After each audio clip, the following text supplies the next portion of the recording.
Seeing me holding my newborn in worn-out clothes, my sister frowned. "Look at you. Wasn't $250,000 a month from Dad's trust fund enough for you to buy a decent shirt for my nephew?" she asked sharply, her voice cutting through the chatter of the crowded room.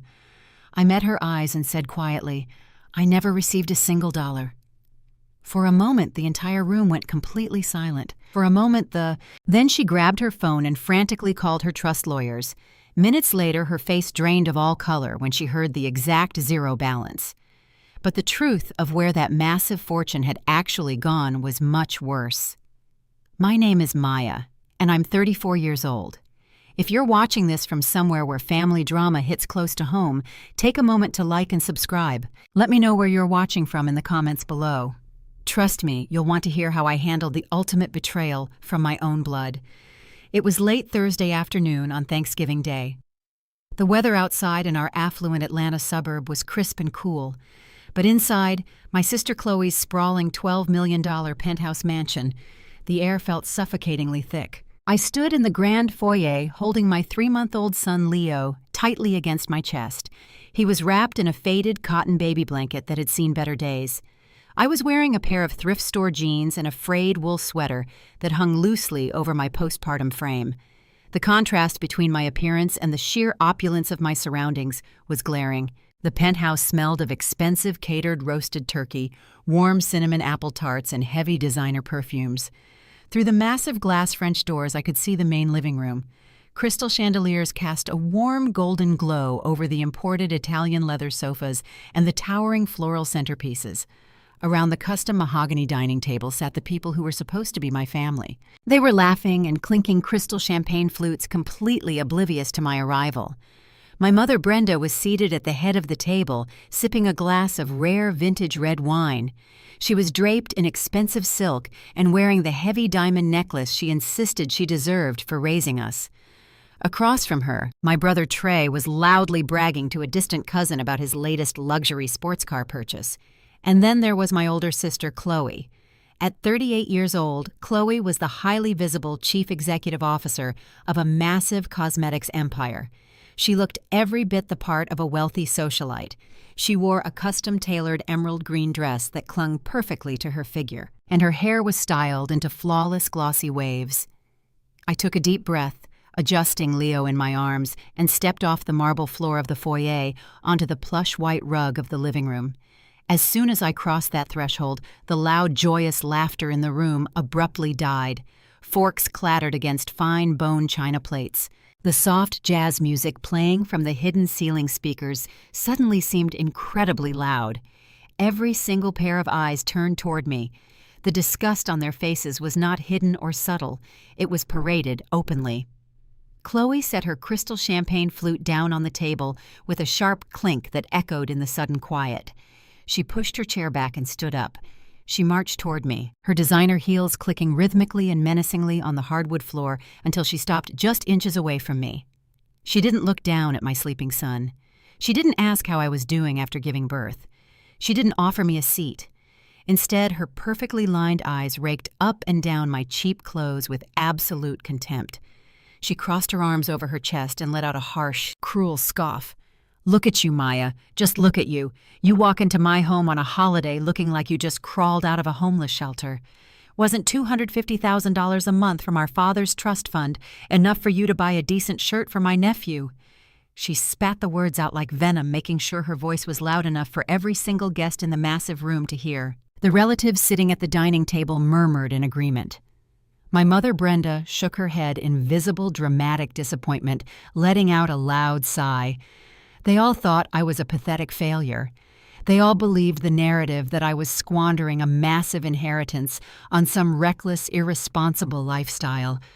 I felt the comforting weight of my son in my arms. He was sleeping peacefully, completely unaware of the toxic hostility radiating from the woman standing right in front of us. I didn't flinch. I didn't cry. I didn't show an ounce of the weakness they were all desperately hoping to see. I looked straight into my sister's eyes. My voice was completely steady, calm, and chillingly, even when I delivered the words that would begin to shatter her perfect reality. "I never received a single dollar," I said quietly. Chloe froze. Her mocking, arrogant smile faltered for just a fraction of a second before she quickly masked it with intense irritation. She let out a loud, dramatic groan and rolled her eyes toward the ceiling. "Stop lying, Maya." Lying. We all know the trust distribution started the moment Dad passed away 6 months ago. Bradley handled the estate paperwork himself. Don't stand in my $12 million house and play the helpless victim when you're getting $250,000 every single month. You're pathetic. I didn't break eye contact. I didn't raise my voice. I took one single step closer to her, forcing her to look directly at my unwavering, calm expression. "Call the lawyers," I challenged softly. "Call the wealth management firm right now, Chloe. Put them on speakerphone. Prove me wrong in front of all your esteemed guests." Chloe glared at me, her chest heaving with indignation. "Fine," she snapped aggressively. "If you really want to humiliate yourself in front of the entire family, I'll gladly oblige." She reached into her expensive designer handbag resting on the console table and pulled out her phone. Her perfectly manicured fingers tapped the screen with violent force as she dialed the direct number for the senior partner at the law firm managing our late father's enormous estate. The room was so incredibly quiet, you could hear the soft, rhythmic breathing of my newborn son. Everyone watched in eager anticipation, waiting for me to be publicly exposed as a greedy, ungrateful liar. The phone rang twice before a deep, authoritative voice answered. "This is Richard Sterling. How can I help you on a holiday, Chloe?" Chloe smiled triumphantly, shooting me a look of pure venom. She pressed the speaker button and held the phone up high for the entire dining room to hear clearly. "Richard, I'm so sorry to bother you today, but I need you to confirm something for my delusional sister. Can you please state the current balance of Maya's trust account and verify that the $250,000 monthly transfers have been successfully routed to her personal checking account?" There was a long, heavy pause on the other end of the line. The silence stretched so tightly it felt like a physical, suffocating weight pressing down on the entire room. When Richard finally spoke, his tone was entirely professional, but laced with clear, absolute confusion. "Chloe, I'm not exactly sure what you mean," he said slowly. "The trust account was entirely liquidated. All assets were transferred out completely. The current balance of Maya's trust account is exactly $0. Furthermore, no monthly transfers have ever been made to any personal account under Maya's name." The blood instantly drained from Chloe's face. Her triumphant, arrogant smile vanished entirely, replaced by a look of sheer, unadulterated terror. Her hands began to shake. She gripped the phone so tightly, her knuckles turned completely white. "What do you mean, zero?" she demanded, her voice cracking with sudden panic. "Richard, that's a $50 million trust fund. Where did the money go? Where is the money?" Richard's voice crackled clearly through the phone speaker.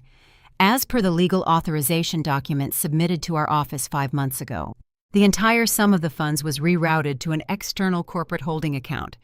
I assumed you were fully aware of this transaction since your husband Bradley was the one who personally submitted the signed authorization forms." Chloe dropped her phone. The expensive device hit the solid hardwood floor with a loud, sharp crack, but she didn't even look down to see the damage. Her wide, terrified eyes darted wildly around the silent room. The reality of the catastrophic situation was crashing down on her all at once.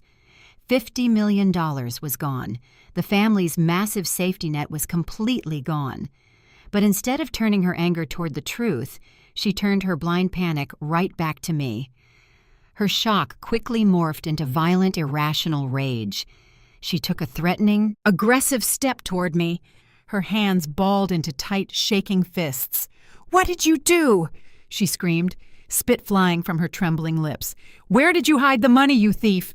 She lunged forward, her manicured hands reaching aggressively for the collar of my worn-out sweater, ready to attack me right there in front of everyone. I held my baby tight to my chest and prepared to step back to protect him.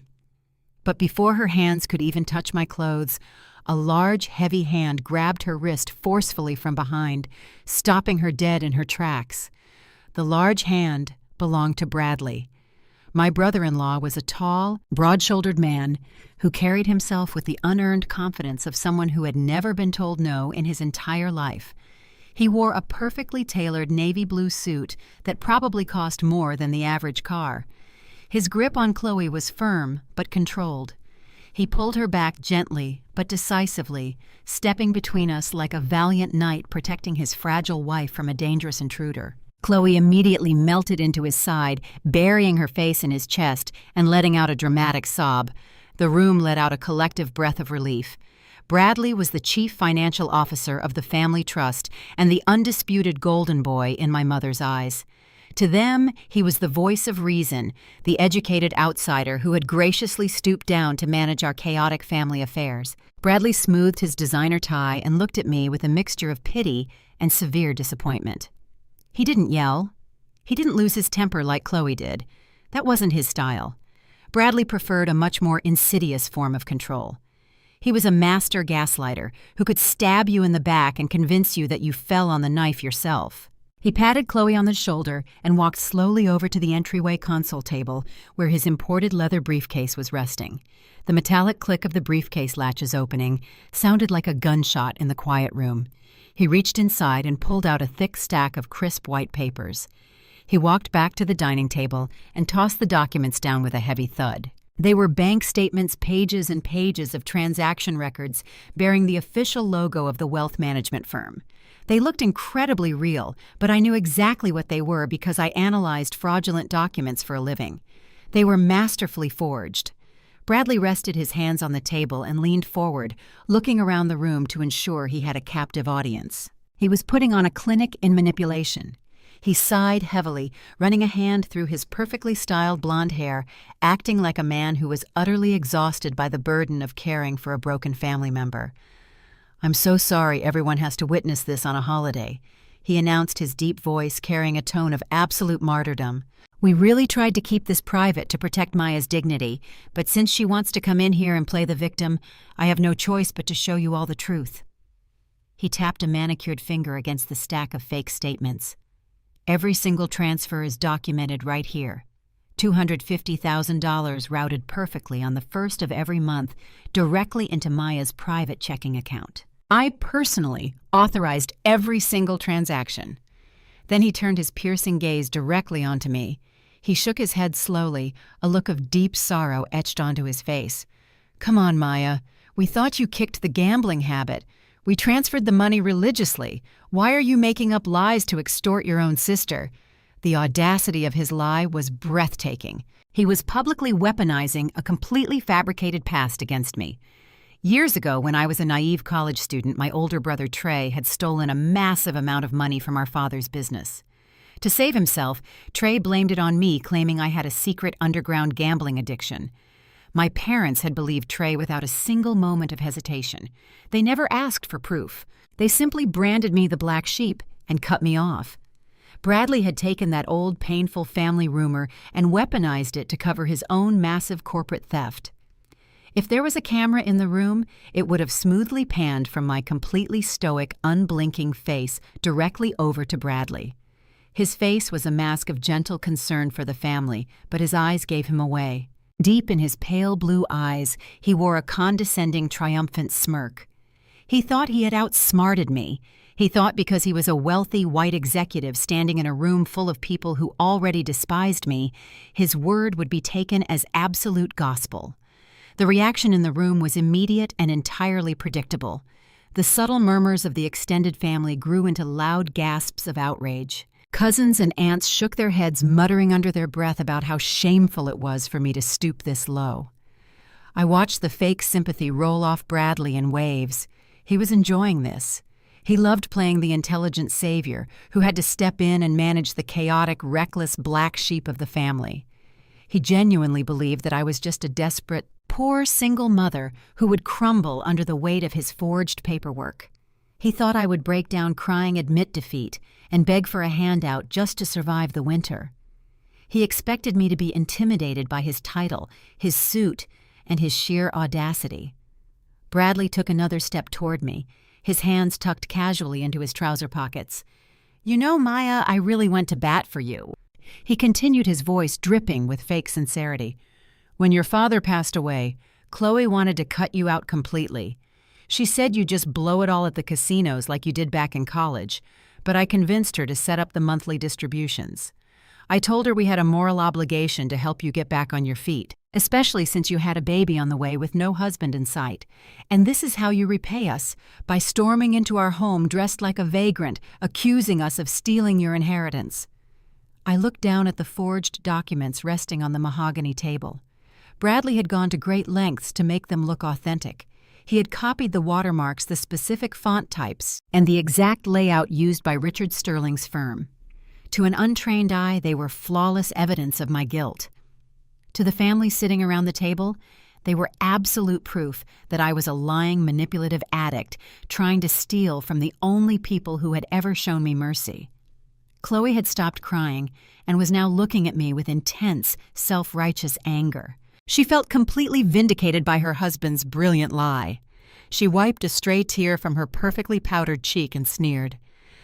"See?" She spat out, her voice sharp and nasal. "You heard him. The money was sent. You probably wired it all to some offshore betting site and lost it in a week. Don't you dare stand there and try to ruin my Thanksgiving with your pathetic lies." I held Leo closer to my chest, feeling his steady heartbeat against mine. The room felt like a tribunal, and Bradley was the self-appointed judge and jury. He stood there basking in the glow of his own deception. His posture was relaxed, his shoulders pulled back, exuding total dominance. He had expertly shifted the entire narrative in less than 3 minutes. I was no longer the victim of a drained trust fund. I was the aggressive, unstable addict harassing her successful sister. This was exactly how Bradley operated. It was how he had managed to seize control of Chloe's entire cosmetics empire piece by piece over the last 5 years. He isolated her, made her depend on him for every financial decision, and painted anyone who questioned him as crazy or jealous. I didn't say a word. I simply stared at him, analyzing his micro-expressions. I could see the slight twitch in his jaw, the subtle tension in his neck. Despite his confident performance, he was terrified. He knew the money was gone, and he knew Richard Sterling had just confirmed it on speakerphone. These fake bank statements were a desperate improvisation, a smokescreen designed to confuse Chloe and the rest of the family just long enough for him to figure out a permanent cover-up. He was banking on my silence.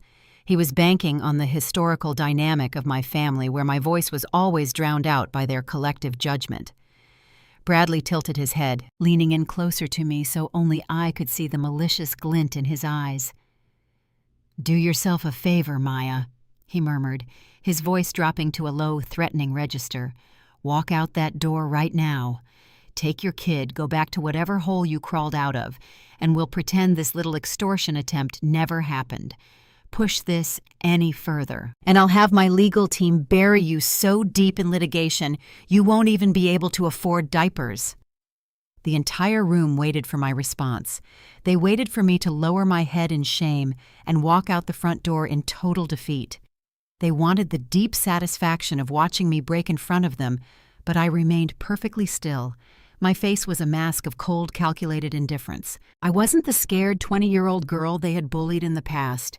I wasn't the helpless victim Bradley thought he was manipulating. I let the silence stretch out, letting his empty threats hang in the air like foul smoke. I was giving him enough rope to hang himself, and just as I prepared to speak, the next wave of betrayal came crashing in from the one person who should have protected me from the very beginning. The heavy wooden doors of the gourmet kitchen burst open with a violent thud.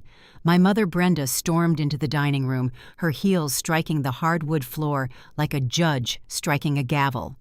From where I stood, she seemed to tower over me, her presence suffocating and absolute. She wore a deep burgundy silk dress that flowed elegantly around her, and the heavy diamond necklace resting against her collarbone caught the light of the crystal chandeliers. In her right hand, she gripped a large glass of expensive vintage red wine. She hadn't been in the room to hear the phone call with the trust lawyer. She hadn't heard Richard Sterling confirm that my account was entirely empty. She had only heard the loud, authoritative voice of her wealthy white son-in-law declaring my guilt. And that was all the evidence she would ever need. Without asking a single question about what was happening, she marched directly toward me, her face twisted in a mask of absolute fury. She didn't look at my newborn son sleeping against my chest. She didn't ask why I was standing there looking so impoverished. She stopped less than a foot away from me, her chest heaving with indignation. For a fleeting second, I thought she might actually strike me. Instead, with a swift and vicious flick of her wrist, she threw the entire contents of her wine glass directly at me. The dark red liquid splashed violently against my frayed wool sweater, seeping instantly into the cheap fabric and splattering across my neck and my cheek. I twisted my body at the very last second, just enough to shield my baby from the impact, taking the brunt of the cold, sticky assault entirely on my own shoulders. The room gasped in unison. The smell of fermented grapes and harsh alcohol immediately masked the scent of the roasted turkey and cinnamon apples. Drops of dark red wine dripped slowly from my chin down onto the collar of my worn-out shirt, looking remarkably like fresh blood. "Look at what you're doing to this family!" Brenda screamed, her voice echoing sharply off the high-vaulted ceilings. "You're a complete disgrace, Maya. You have always been a dark stain on this family, and I will not stand here and let you ruin Chloe's beautiful Thanksgiving dinner." She pointed a shaking manicured finger aggressively in my face. Her eyes were wide with a frantic, desperate kind of rage. She was terrifying in her blind loyalty to the illusion of our family's perfection. She turned her head slightly to look at Bradley, who was standing just a few feet away watching the scene unfold with a look of deep satisfaction. He didn't move to stop her. He simply stood there with his hands in his pockets, letting my mother do his dirty work. "Bradley is the only reason you even have a roof over your head," Brenda continued, her voice rising to a hysterical pitch. "He is the only decent man keeping this family afloat. He works tirelessly to manage your late father's estate to make sure that everyone is taken care of.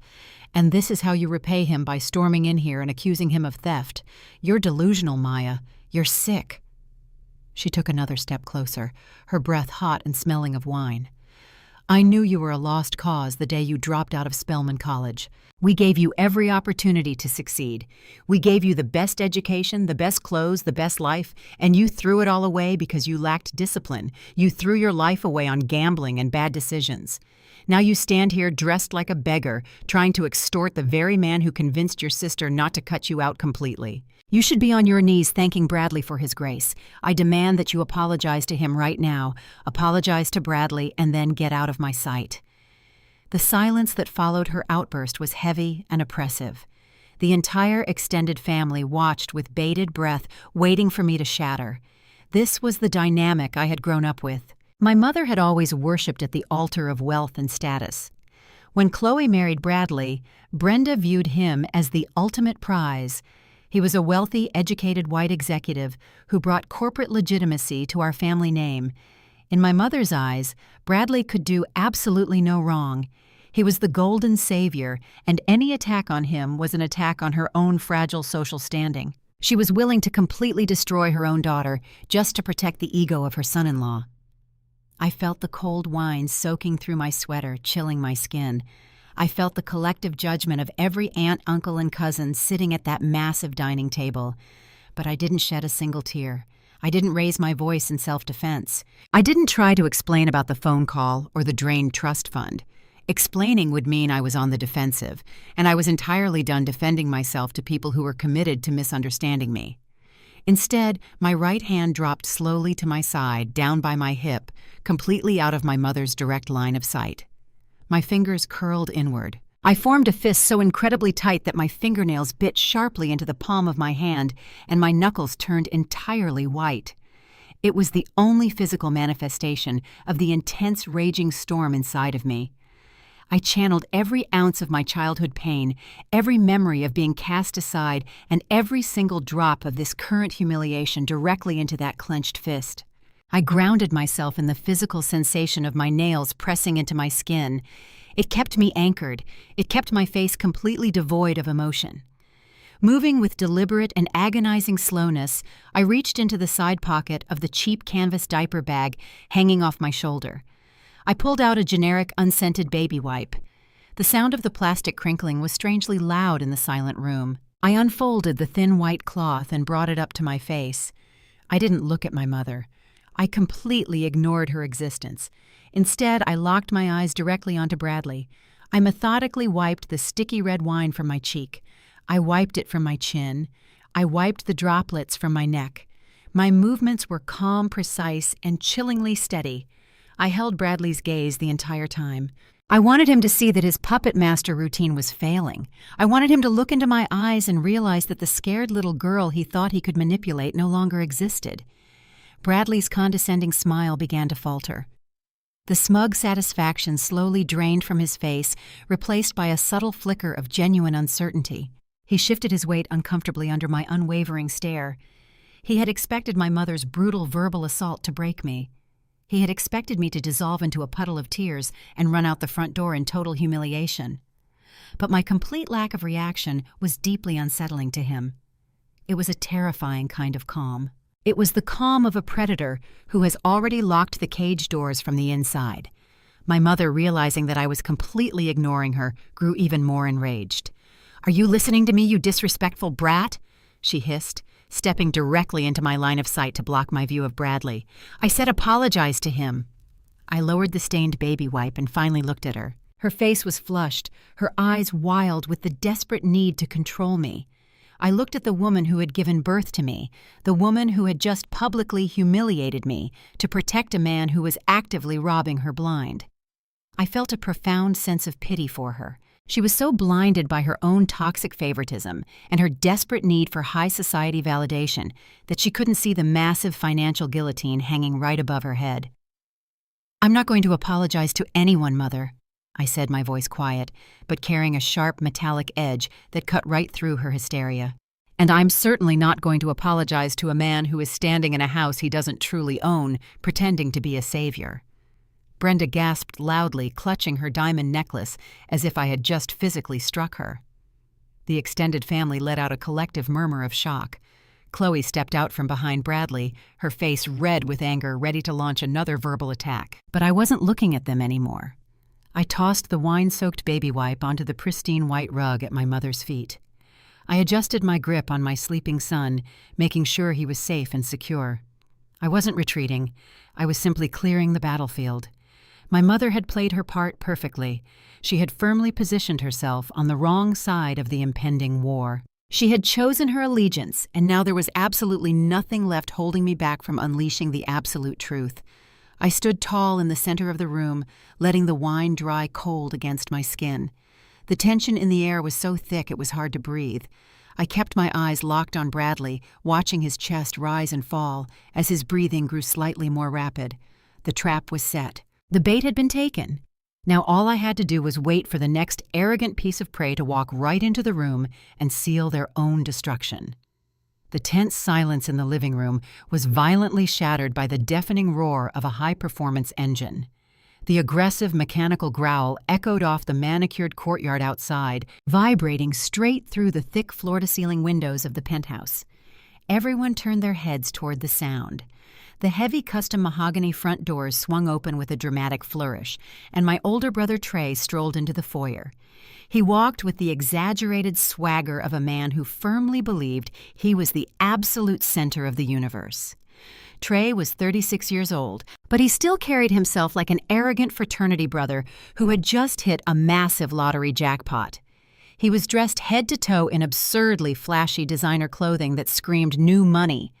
He wore a brightly patterned silk shirt, unbuttoned halfway down his chest, revealing a thick gold chain. His tailored white trousers were paired with exotic leather loafers that probably cost more than a reliable used car.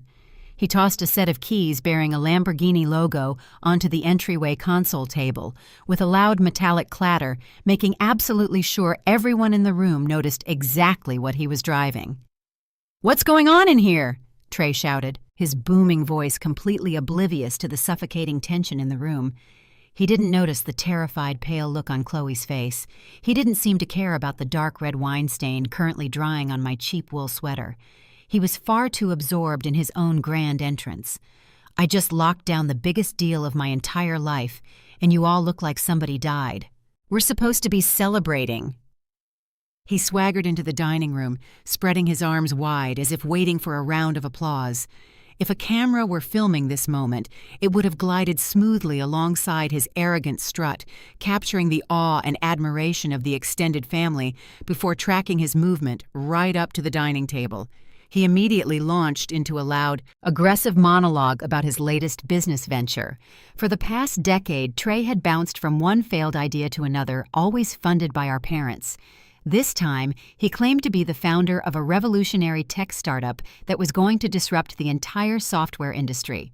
None of us actually knew what the company did, and Trey could never explain the core business model without using vague corporate buzzwords. But that never stopped our family from treating him like a visionary genius.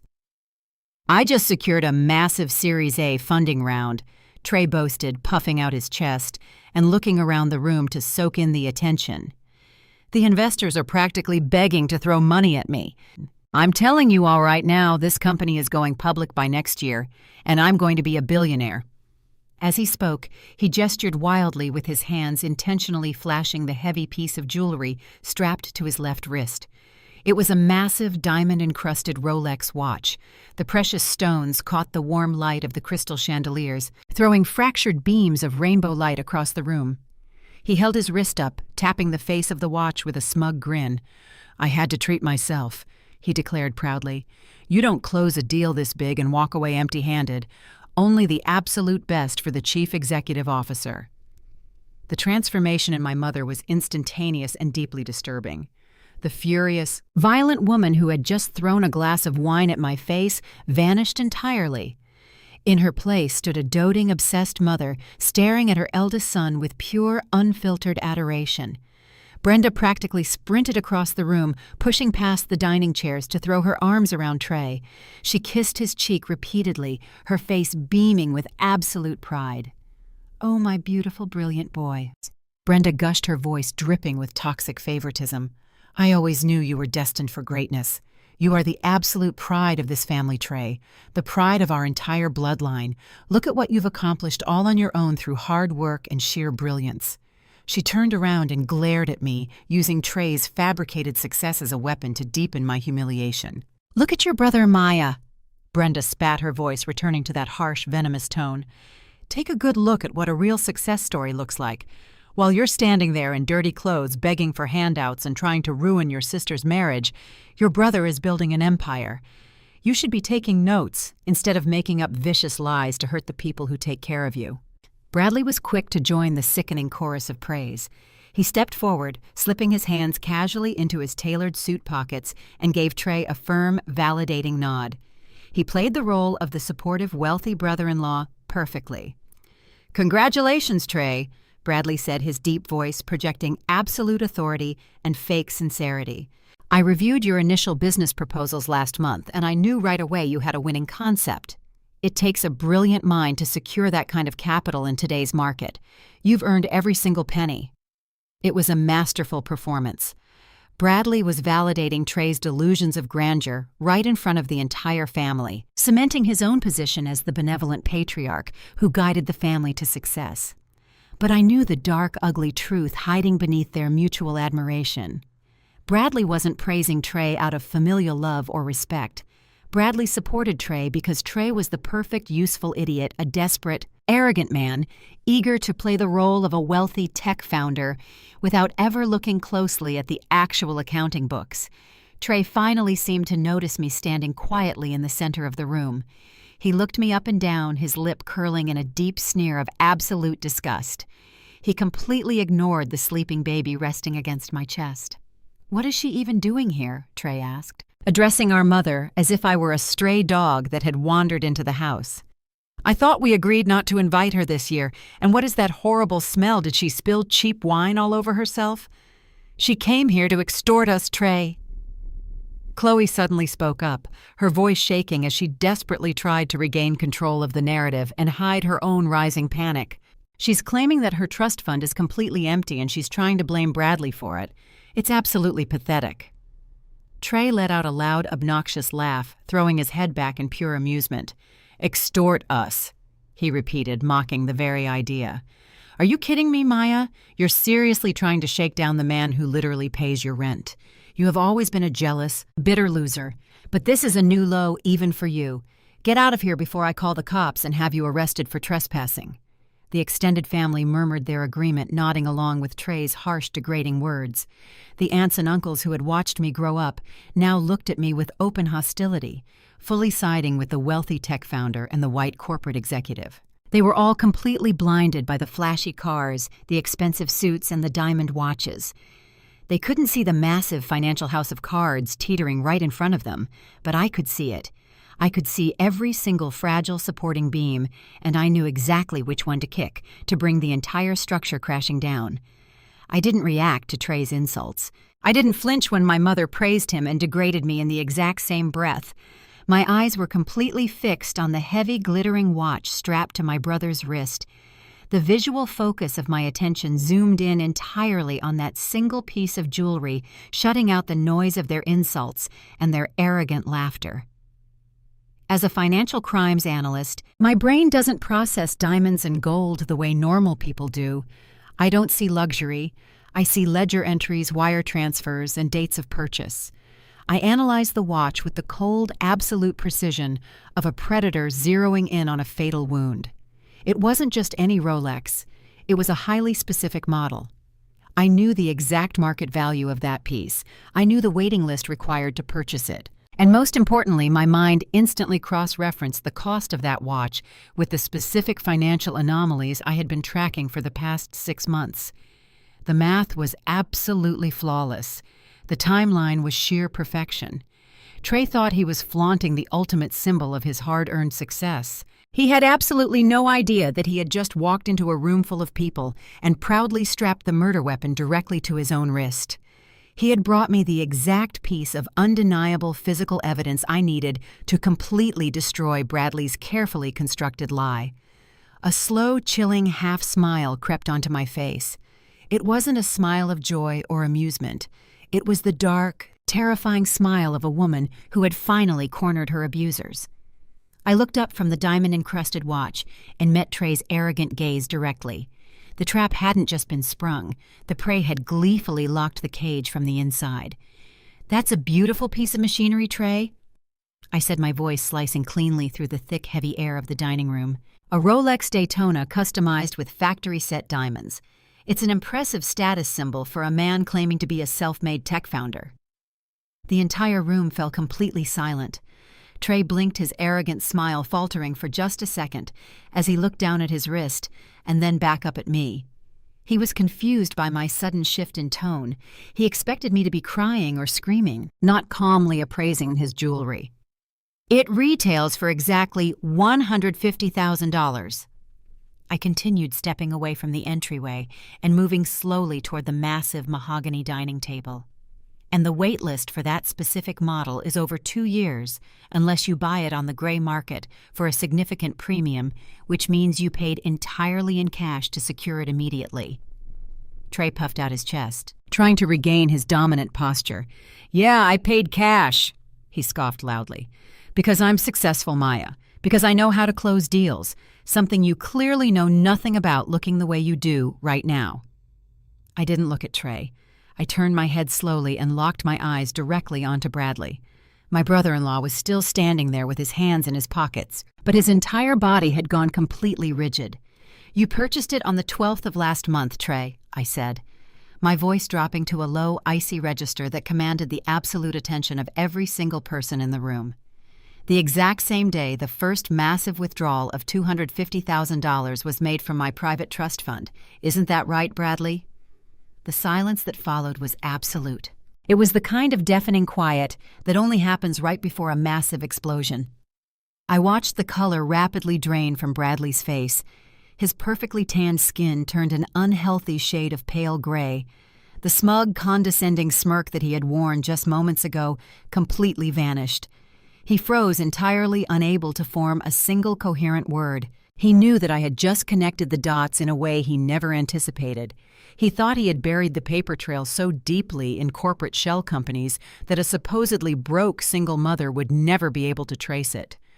Bradley swallowed hard, his chest rising and falling rapidly. He opened his mouth to speak, to launch into another manipulative lie. But before he could even utter a single syllable, my mother, Brenda, erupted. She slammed her empty wine glass down onto the dining table with such violent force that the delicate crystal stem completely shattered. Everyone jumped, but Brenda didn't even notice the broken glass. She pushed herself away from the table, her face twisted in a mask of pure aggressive rage. She placed herself squarely between me and her precious son Trey, physically shielding him from my words. "So what if he did use the money?" Brenda screamed, her voice cracking with raw, irrational fury. "So what if Bradley transferred the funds to your brother? It's family money, Maya. Family money belongs to the family, not to you, to squander on whatever pathetic life you're living." I stood there absorbing the sheer force of her toxic misogyny. It was one thing to know that my mother favored my brother. It was a completely different level of trauma to hear her explicitly justify the theft of millions of dollars simply because of my gender. "He's the eldest son," Brenda continued, pointing a shaking manicured finger directly at my face. "He's the one building a legacy for our bloodline. He's building an empire. It takes massive capital to run a technology firm, and your father would have absolutely wanted Trey to have every single resource available to him. You're just a woman, Maya. What do you even need that kind of wealth for? You have a baby with no husband. You should be looking for a decent man to take care of you instead of acting like you're entitled to a fortune you didn't even earn." The aunts and uncles sitting around the table murmured their quiet agreement. The deep-rooted generational trauma and the sickening patriarchy embedded in my family were laid entirely bare in that single moment.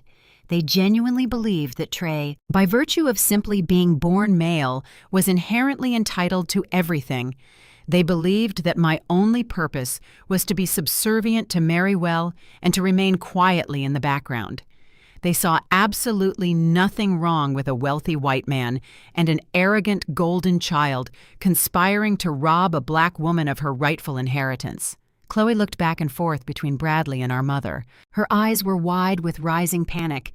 She was slowly starting to realize that the fake bank statements Bradley had thrown on the table were exactly that, fake. If Bradley had taken my money to fund Trey's lavish lifestyle, what else was he hiding from her? But Chloe was too cowardly to speak up. She remained completely silent, clutching her designer dress and watching the disaster unfold. Trey, empowered by our mother's vicious defense, puffed his chest out even further. "Yeah, you heard her," he spat, taking a step closer to me. "The money was just sitting there doing nothing. Bradley and I made a strategic executive decision to put it to good use. I'm doubling that investment in 6 months. You should be thanking us for managing your assets instead of standing in my sister's house disrespecting us." I looked at Trey with absolute clinical detachment. He wasn't a tech genius. He was a financially illiterate puppet. Bradley had used Trey's massive ego and my mother's blind favoritism to orchestrate the perfect crime. Bradley stole the money, fed a small portion of it to Trey to keep him quiet and happy, and pocketed the rest. And the best part for Bradley was that if the authorities ever came knocking, Trey's signature would be the one on all the fraudulent corporate documents. I shifted my gaze back to Bradley. He was sweating now. Tiny beads of perspiration were forming along his hairline. He recognized the look in my eyes. It wasn't the look of a defeated woman. It was the look of an auditor who had just found the smoking gun. A strategic executive decision. I repeated the words slowly, letting the sheer absurdity of their defense hang in the air. "You forged my legal signature on federal banking documents, Bradley. You committed wire fraud, grand larceny, and identity theft. And you convinced this entire family that it was a noble act of financial management." Bradley finally found his voice.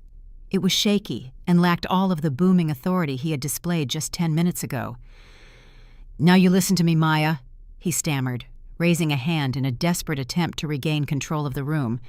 "You don't understand how complicated these trust structures are. The money was moved into a high-yield holding company to maximize returns for everyone. You're throwing around serious legal terms that you don't even comprehend." "I don't comprehend them," I asked softly, tilting my head. "I'm a woman, so I must be confused by big numbers and corporate structures. Is that right, Bradley? Is that the defense you're going to use when the federal investigators ask you why $50 million vanished into a shell company registered in Delaware under Trey's name but controlled entirely by your private equity firm?" The color completely drained from Trey's face. He snapped his head around to look at Bradley. "Wait, what?" Trey asked, his voice suddenly losing all of its arrogant swagger. What private equity firm we agreed the company was entirely mine, Bradley. The first major fracture in their unholy alliance had just appeared. Bradley shot Trey a look of pure venom, silently begging him to shut his mouth, but it was too late. I had just introduced the one thing that could destroy their partnership paranoia. Trey realized he wasn't the mastermind he thought he was. Chloe realized her husband was a liar, and my mother, for the first time in her life, looked completely lost. I stood my ground, holding my son tightly. The counterattack had been launched, and the enemy ranks were already beginning to collapse from the inside out. They had spent my entire life underestimating me, treating me like a disposable afterthought, while elevating the men in the room to godlike status. But standing in that dining room surrounded by their shattered crystal and exposed lies, I was no longer the scapegoat. I was the architect of their absolute ruin. Bradley let out a harsh, patronizing laugh, shaking his head as if he were dealing with a stubborn toddler. He stepped up to the table, tapping his fingers against the stack of forged documents. "You watch too many crime shows, Maya," he said, his voice dripping with heavy condescension. "Wire fraud and grand larceny are serious accusations. Do you even know what those words mean, or did you just hear them on a true crime podcast? Let me educate you, since you never managed to finish your degree and clearly lack the mental capacity to grasp high-level wealth management." He puffed out his chest, adjusting his expensive silk tie. He began to rattle off a dense wall of complex financial jargon designed specifically to intimidate me and confuse everyone else in the room. "What we executed was a standard fiduciary restructuring of stagnant assets," he announced, projecting his voice so the entire family could hear his supposed brilliance. "We utilized a mezzanine financing model to leverage the trust capital through a decentralized offshore holding vehicle. It's a highly sophisticated tax optimization strategy designed to maximize the earnings before interest, taxes, depreciation, and amortization for the entire family portfolio. You see, Maya, when you're dealing with $50 million, you don't just let it sit in a low-yield municipal bond. You aggressively maneuver the liquidity to generate exponential compounding growth. But I wouldn't expect a college dropout dressed in rags to understand the complexities of international private equity." He looked around the room, soaking in the bewildered but deeply impressed faces of my mother and the extended family. None of them understood a single word he had just said, but the sheer arrogant confidence of his delivery was more than enough to convince them that he was the smartest man in the room. He was using advanced vocabulary as a weapon, assuming I was entirely disarmed and uneducated. He thought his corporate word salad would force me into confused submission. I didn't interrupt him. I let him finish his entire arrogant speech, letting his lies hang heavily in the air. Then I turned my head away from him and looked straight toward the grand mahogany doors of the foyer. I gave a slight, almost imperceptible nod. From the dark shadows of the entryway, a tall, athletic woman stepped forward into the warm, glowing light of the living room. She was dressed in a razor-sharp black tailored suit, her expression completely stoic and strictly professional. She had been standing out of sight by the front door the entire time, waiting silently for my signal. The loud murmurs in the dining room fell completely dead as she approached me. My mother frowned, her eyes darting frantically between me and the imposing stranger. "Who is this?" Brenda demanded, stepping forward defensively. "Who let this strange woman into my daughter's house?" I ignored my mother completely. I gently shifted my sleeping son Leo in my arms and handed him over to the woman in the black suit. She supported his head, expertly cradling him with highly practiced ease. This was Sarah, my elite private nanny and a former tactical security specialist. She gave me a brief, respectful nod and took 2 steps back, removing Leo from the immediate center of the conflict. He was safe, secure, and completely out of the line of fire. Now there was absolutely nothing left for me to protect. I was completely free to go on the absolute offensive. Bradley frowned, his arrogant facade slipping just a fraction as he watched the seamless professional exchange. He opened his mouth to question what was happening, but he never got the chance to speak. I reached down and grabbed the thick hem of the ratty, wine-stained wool sweater I had been wearing since I walked through the door. With one swift, decisive motion, I pulled the heavy fabric over my head and tossed it carelessly onto the pristine white rug at my feet. The collective gasp that echoed through the massive dining room was deafening. Underneath that pathetic, oversized sweater, I wasn't wearing cheap thrift store clothes. I was wearing a razor-sharp, custom-tailored charcoal gray Tom Ford suit. The cut was absolutely flawless, hugging my frame with a fierce, unapologetic authority. The crisp, white silk button-down shirt beneath the blazer was immaculate and pressed to perfection. I rolled my shoulders back instantly, transforming my entire physical presence. The slouching, defeated posture of a struggling single mother vanished entirely.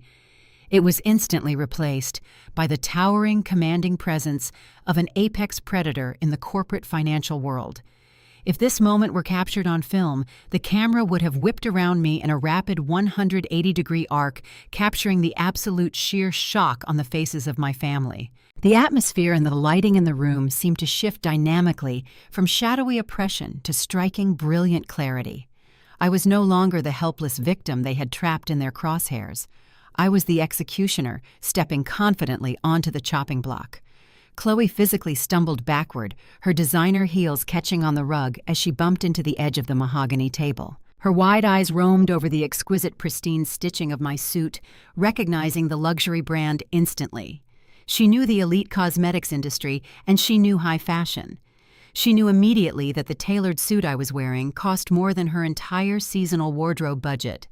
Trey stared at me, his jaw practically hitting the hardwood floor. The flashy, obnoxious arrogance he had paraded just minutes ago evaporated into thin air. He realized instantly that the woman standing in front of him exuded a level of genuine, terrifying wealth and power that his fake startup money could never possibly buy. But it was Bradley whose reaction was the most deeply satisfying. His pale blue eyes widened in sheer, unadulterated terror. His brain was desperately trying to process the massive visual contradiction standing right in front of him. The uneducated dropout he had just verbally abused was gone. I reached slowly into the inside breast pocket of my tailored blazer. I kept my cold eyes locked directly on Bradley, watching his rapid, shallow breathing increase. I pulled out a heavy, solid black metal business card. It was cold heavy and entirely unforgiving. With a sharp flick of my wrist, I tossed the card onto the mahogany dining table. It flew through the air and landed with a loud, authoritative metallic clink, coming to rest directly on top of the stack of forged bank statements Bradley had proudly presented earlier. "Read it, Bradley," I commanded, my voice echoing with absolute chilling authority. "Read the card aloud for the entire family. Tell them exactly who they are dealing with today." Bradley didn't move a single muscle. He was completely paralyzed, staring down at the black metal card as if it were a live explosive grenade sitting on the dining table. "I said read it!" I snapped, my voice cracking through the room like a heavy whip. Trembling slightly, Bradley reached out his pale hand and picked up the heavy metal card. He swallowed hard, his Adam's apple bobbing nervously in his tight throat. He looked down at the engraved silver lettering. When he finally spoke, his voice was barely a rough whisper, completely stripped of its previous booming, confident authority. "Maya," he started, his voice shaking uncontrollably, "Senior Financial Crimes Analyst." He stopped, completely unable to force the rest of the devastating words out of his dry mouth. "Read the firm, Bradley," I pushed, taking a slow, deliberate, and highly intimidating step toward him. "Don't be shy now. You were so incredibly eager to educate me on fiduciary restructuring just a moment ago." "KPMG International," he whispered. The name of one of the largest and most ruthless global audit and advisory firms in the entire world, fell from his trembling lips like a definitive death sentence. My mother Brenda stood completely frozen, her hands hovering nervously near her face in absolute shock. "What does that mean?" she asked, her voice trembling with sudden fear. "What is she talking about, Bradley?" I didn't let him answer her. I took total and absolute control of the room. "It means, Mother, that for the past 8 years, while you all thought I was a pathetic failure, I was actually hunting down corporate thieves for a living," I said, never breaking my intense eye contact with Bradley.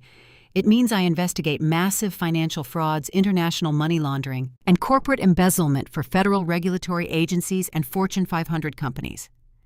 I walked right up to the edge of the table, pointing a manicured finger down at his forged documents.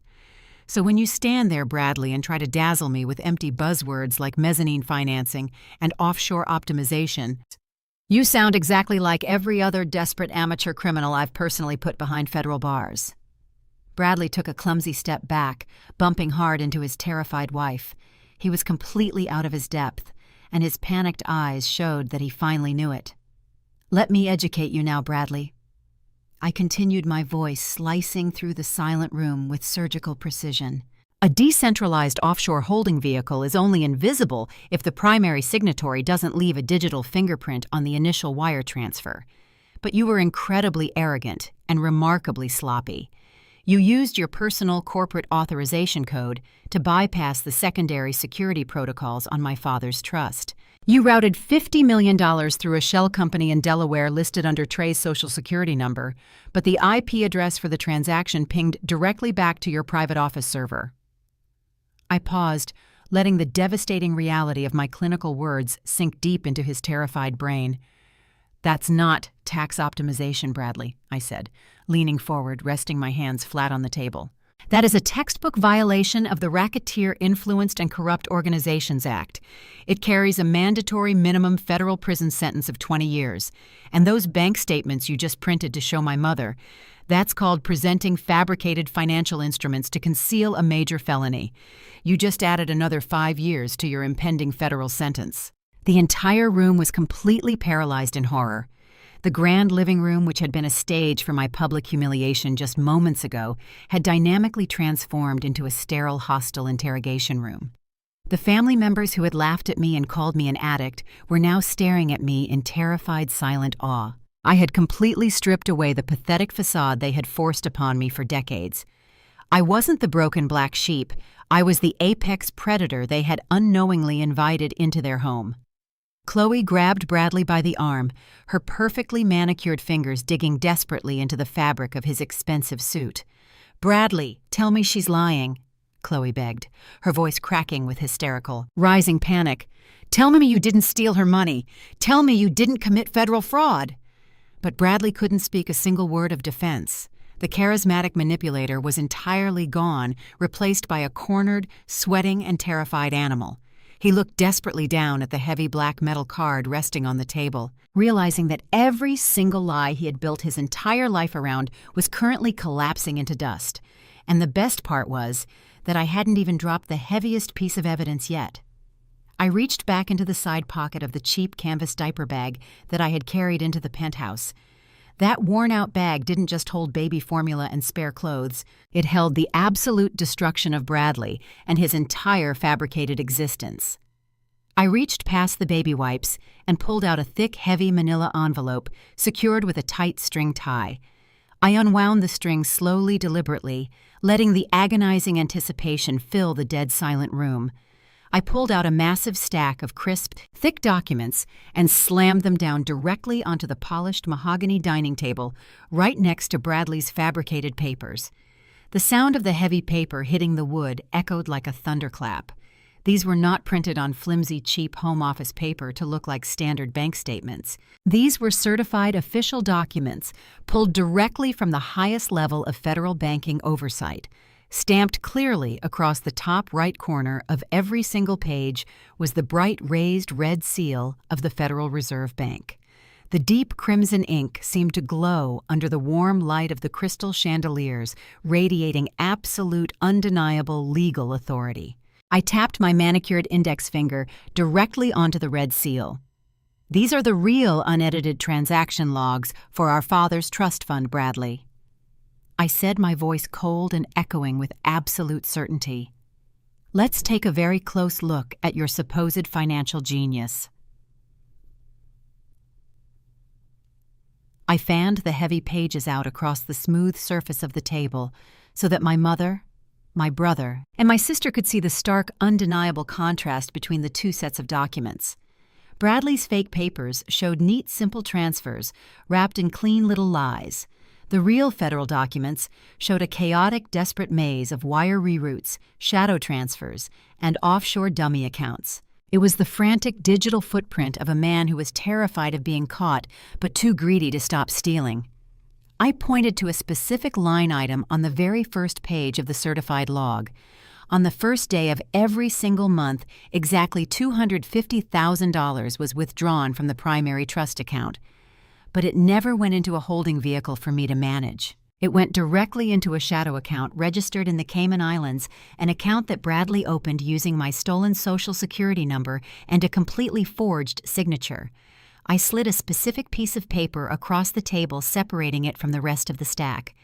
It was a blown-up high-resolution copy of the original authorization form that had drained my inheritance. I pushed it directly toward Chloe. "Look at the signature, Chloe," I commanded softly but firmly. "Look at the name signed at the bottom of that federal authorization form." Chloe stepped forward, her entire body trembling violently. She looked down at the document, her wide eyes darting frantically across the columns of numbers and the stark, undeniable proof of her husband's felony. She recognized the signature immediately. It was supposed to spell out my name, but the handwriting was uniquely and undeniably his. The sharp, aggressive loops, the heavy pressure of the pen cutting into the paper, and the slight leftward slant were completely identical to how Bradley signed his own corporate checks. The reality of what she was looking at crashed into her like a physical blow.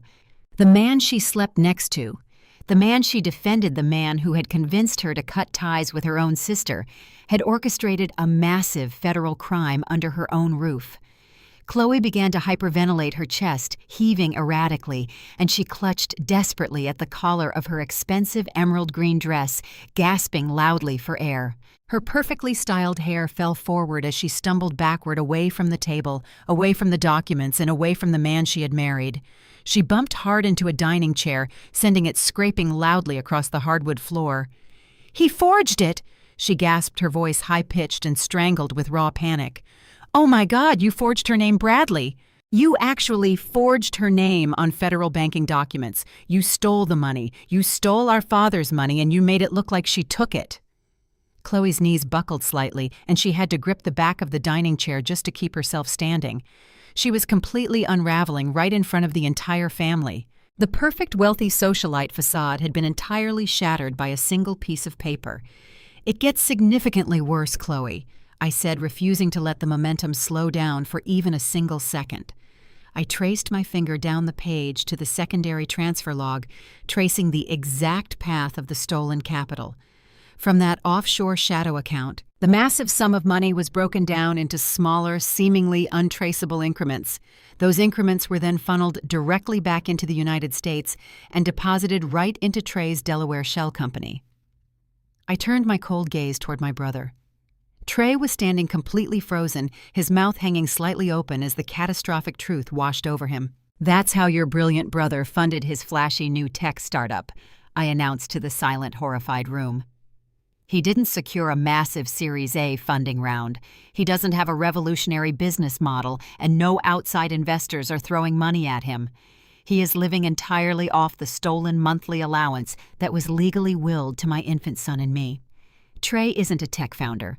He's a glorified money mule for a massive corporate embezzlement scheme orchestrated entirely by your husband." The room began to spin for everyone except me. My mother, Brenda, looked like she was going to be physically sick. She stared at Trey, her golden child, realizing that his entire empire was built on stolen cash and federal fraud. Trey looked down at his diamond-encrusted Rolex watch, suddenly realizing that he was wearing a piece of highly illegal evidence right on his wrist. Bradley was sweating profusely now. Heavy, thick drops of perspiration rolled down his temples, soaking rapidly into the stiff, white collar of his expensive custom shirt. He frantically wiped his forehead with the back of his trembling hand, smearing the sweat across his face. His breathing was ragged and shallow, his chest rising and falling in quick, desperate bursts. He looked like a trapped rat, desperately searching for a way out of a burning building. But his massive ego absolutely refused to let him admit total defeat. He couldn't accept that a woman he had deemed uneducated and pathetic had just entirely dismantled his life's work in under 10 minutes. He desperately clung to his manufactured superiority, trying to salvage whatever tiny shred of authority he had left in the room. He puffed out his chest and stood up straighter, trying to physically dominate the space, even as his entire world collapsed. He pointed a shaking finger at the certified documents, his hand trembling so violently he could barely keep it straight.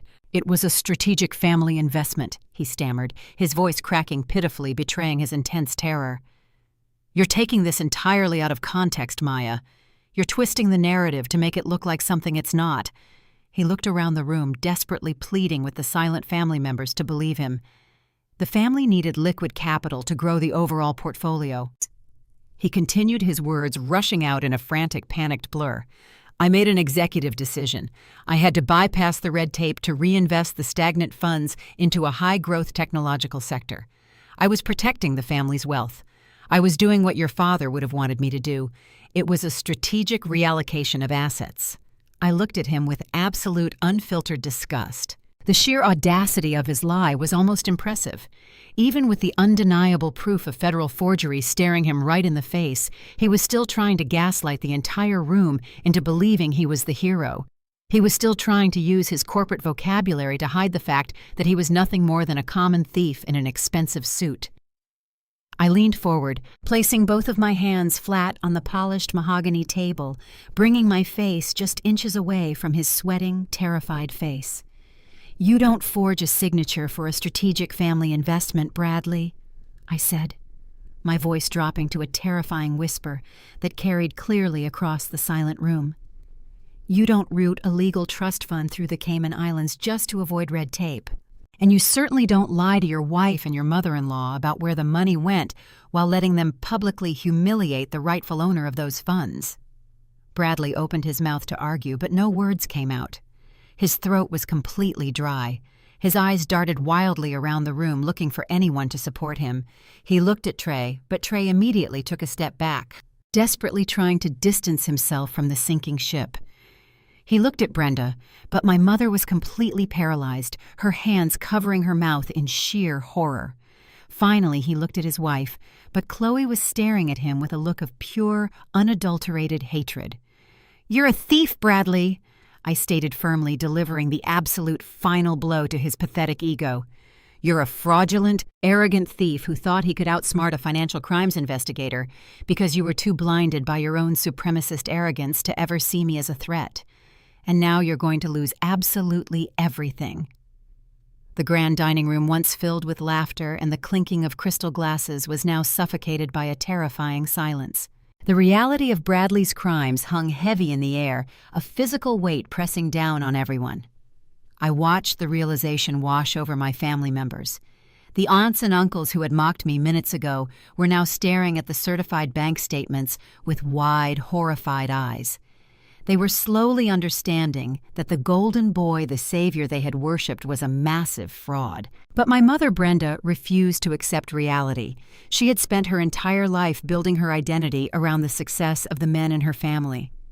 To admit that Bradley was a criminal meant admitting that her entire worldview was a lie. She stepped forward, pushing past Chloe, her face twisted into a mask of desperate, irrational anger. She didn't look at the forged documents. She didn't look at the undeniable proof of federal crimes. She only looked at me, and her eyes burned with a terrifying, protective fury. "Maya!" she screamed, her voice cracking with hysteria. "What are you doing? Are you trying to send your own brother and brother-in-law to prison?" Her words echoed off the high ceilings, a stark declaration of her priorities. She wasn't angry that I had been robbed. She wasn't angry that her trust fund had been looted. She was furious that I dared to expose the thieves. I looked at the woman who had given birth to me, the woman who had consistently chosen my brother over me, who had praised his every minimal achievement while dismissing my hard work. I saw the pure, unadulterated toxic favoritism radiating from her. She was willing to sacrifice my financial security, my future, and the future of my newborn son, just to protect the fragile egos of the men she worshipped. "This family took care of you, you ungrateful brat," Brenda continued, her voice rising to a frantic pitch. "We gave you everything. We clothed you. We fed you. We paid for your education. And this is how you repay us, by tearing us apart. Burn it. Burn those papers right now. Just consider the money an investment in Trey. He's building something important. He needs that capital." The sheer audacity of her demand was breathtaking. She was openly asking me to destroy evidence of a federal felony to protect my brother's delusional tech startup. She was asking me to swallow the theft of $50 million because in her eyes, Trey's imaginary empire was worth more than my actual life. I stood perfectly still, my posture rigid, my expression completely unreadable. The charcoal gray Tom Ford suit felt like armor, a physical representation of the boundaries I was finally setting. I let her hysterical words wash over me, feeling the last remaining threads of our maternal bond snap completely. The desperate little girl inside me who had always craved her approval finally died, replaced by a cold, calculating professional who understood exactly what needed to be done. "I'm not burning anything, Mother," I said, my voice quiet, but carrying a weight that made her flinch. "And I'm certainly not investing $50 million in a shell company used to launder money." Brenda gasped, clutching her chest as if I had physically struck her. "You're a monster!" she hissed, her eyes wide with disbelief. "How can you be so cold? He is your brother. Bradley is your family. You're going to destroy Chloe's marriage. You're going to ruin all of our lives." "I'm not destroying anything," I replied, my voice perfectly even. "Bradley destroyed his own marriage the moment he forged my signature. Trey destroyed his own life the moment he accepted stolen funds. And you, Mother, you destroyed our relationship the moment you decided my worth was determined by my gender." I turned my attention back to Bradley, completely ignoring my mother's continuous hysterical sobbing. Bradley was still sweating profusely, his eyes darting frantically around the room, desperately searching for a way out. He had thought my mother's outburst would force me to back down. He had relied on the historical dynamic of my family, where Brenda's irrational anger always bullied me into submission. But he hadn't realized that the dynamic had fundamentally shifted. I was no longer playing the role of the obedient, silent daughter. I was the architect of their absolute ruin, and I was going to ensure every single one of them faced the consequences of their actions. I established a wall of steel showing zero compromise. I had brought the certified bank statements, the proof of his forgery, and the sheer force of my professional expertise. I was going to dismantle their pathetic facade piece by piece, and I wasn't going to stop until the truth was entirely exposed. The time for silent suffering was over. The time for brutal, calculated justice had begun.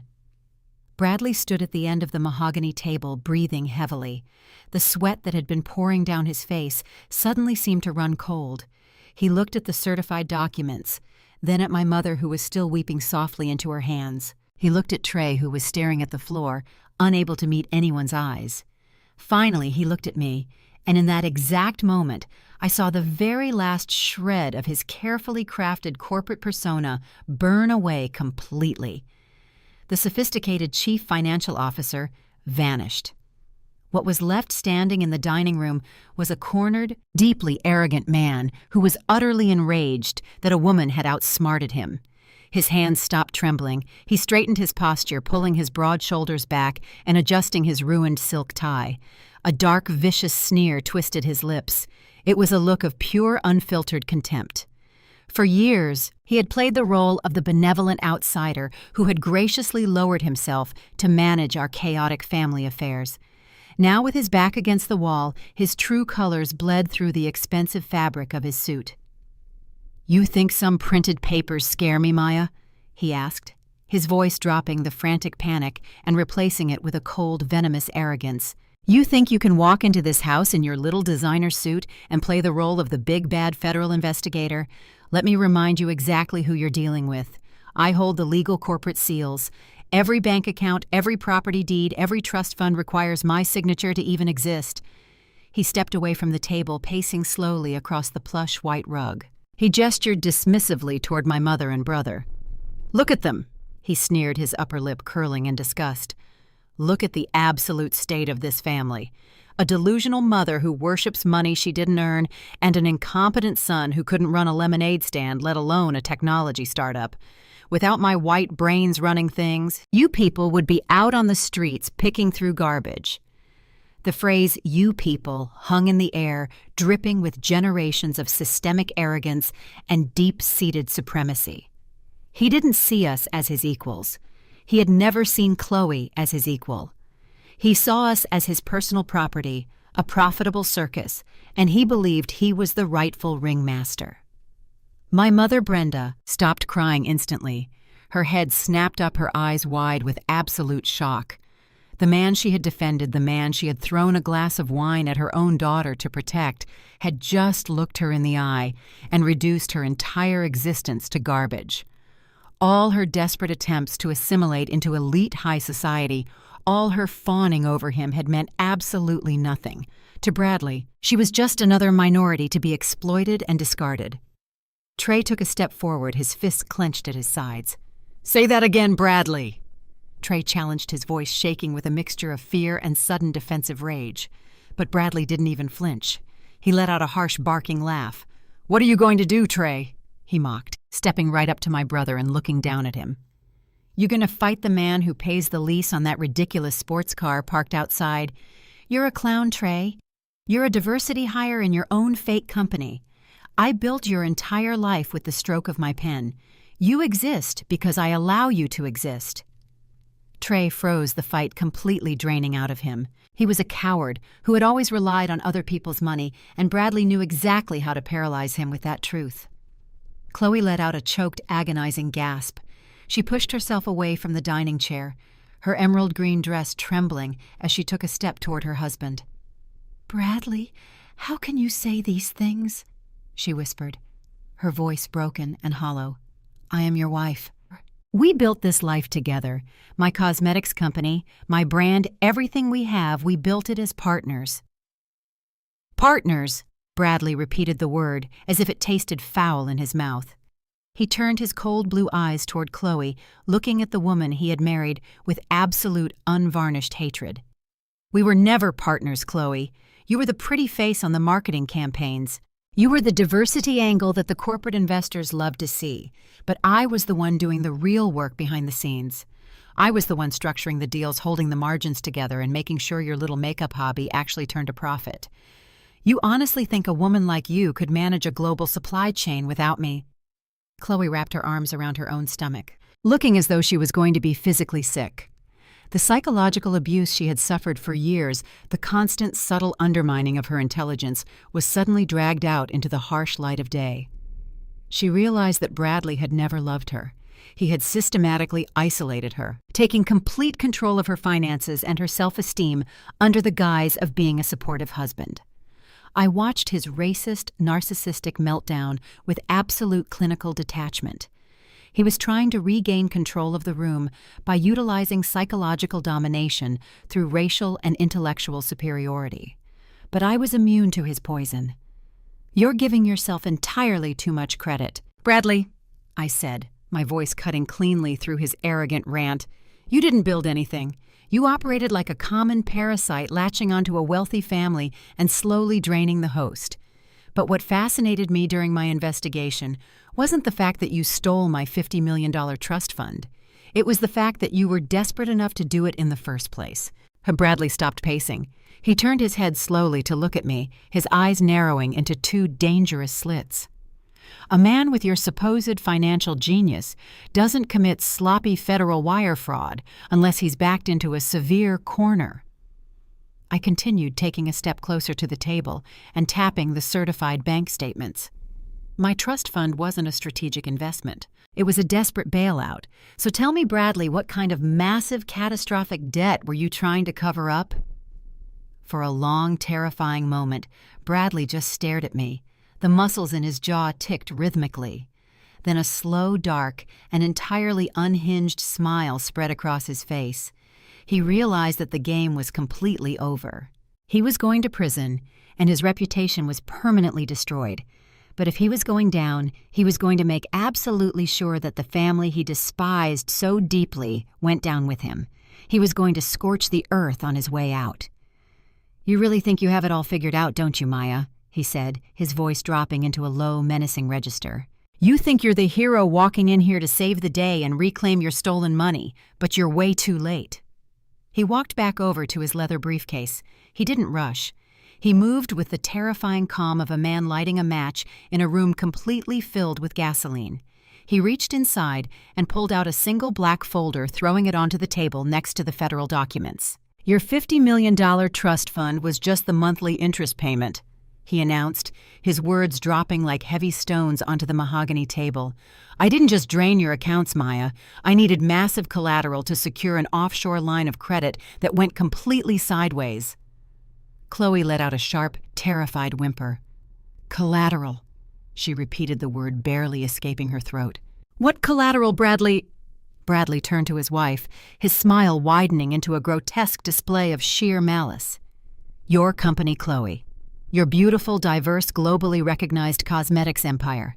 Did you really think I had you sign those massive stacks of operational documents last year just for tax purposes? You signed away the complete controlling interest of your own corporation. The room started to spin for Chloe, but Bradley didn't stop. He delivered the final devastating blow with absolute precision. I secretly leveraged your entire cosmetics empire as collateral to take out a $50 million illicit loan from an unregulated private equity syndicate in Eastern Europe, he declared, his voice ringing with twisted triumph. And because my investments failed, we are completely defaulted on that loan. So go ahead, Maya. Call the federal authorities. Send me to prison. Because by Monday morning, those very dangerous men are going to legally seize every single warehouse, every single patent, and every single dollar associated with Chloe's company. You didn't just expose me today, Maya. You successfully bankrupted your entire family. The silence following Bradley's declaration was absolute. Then Chloe's legs simply gave out.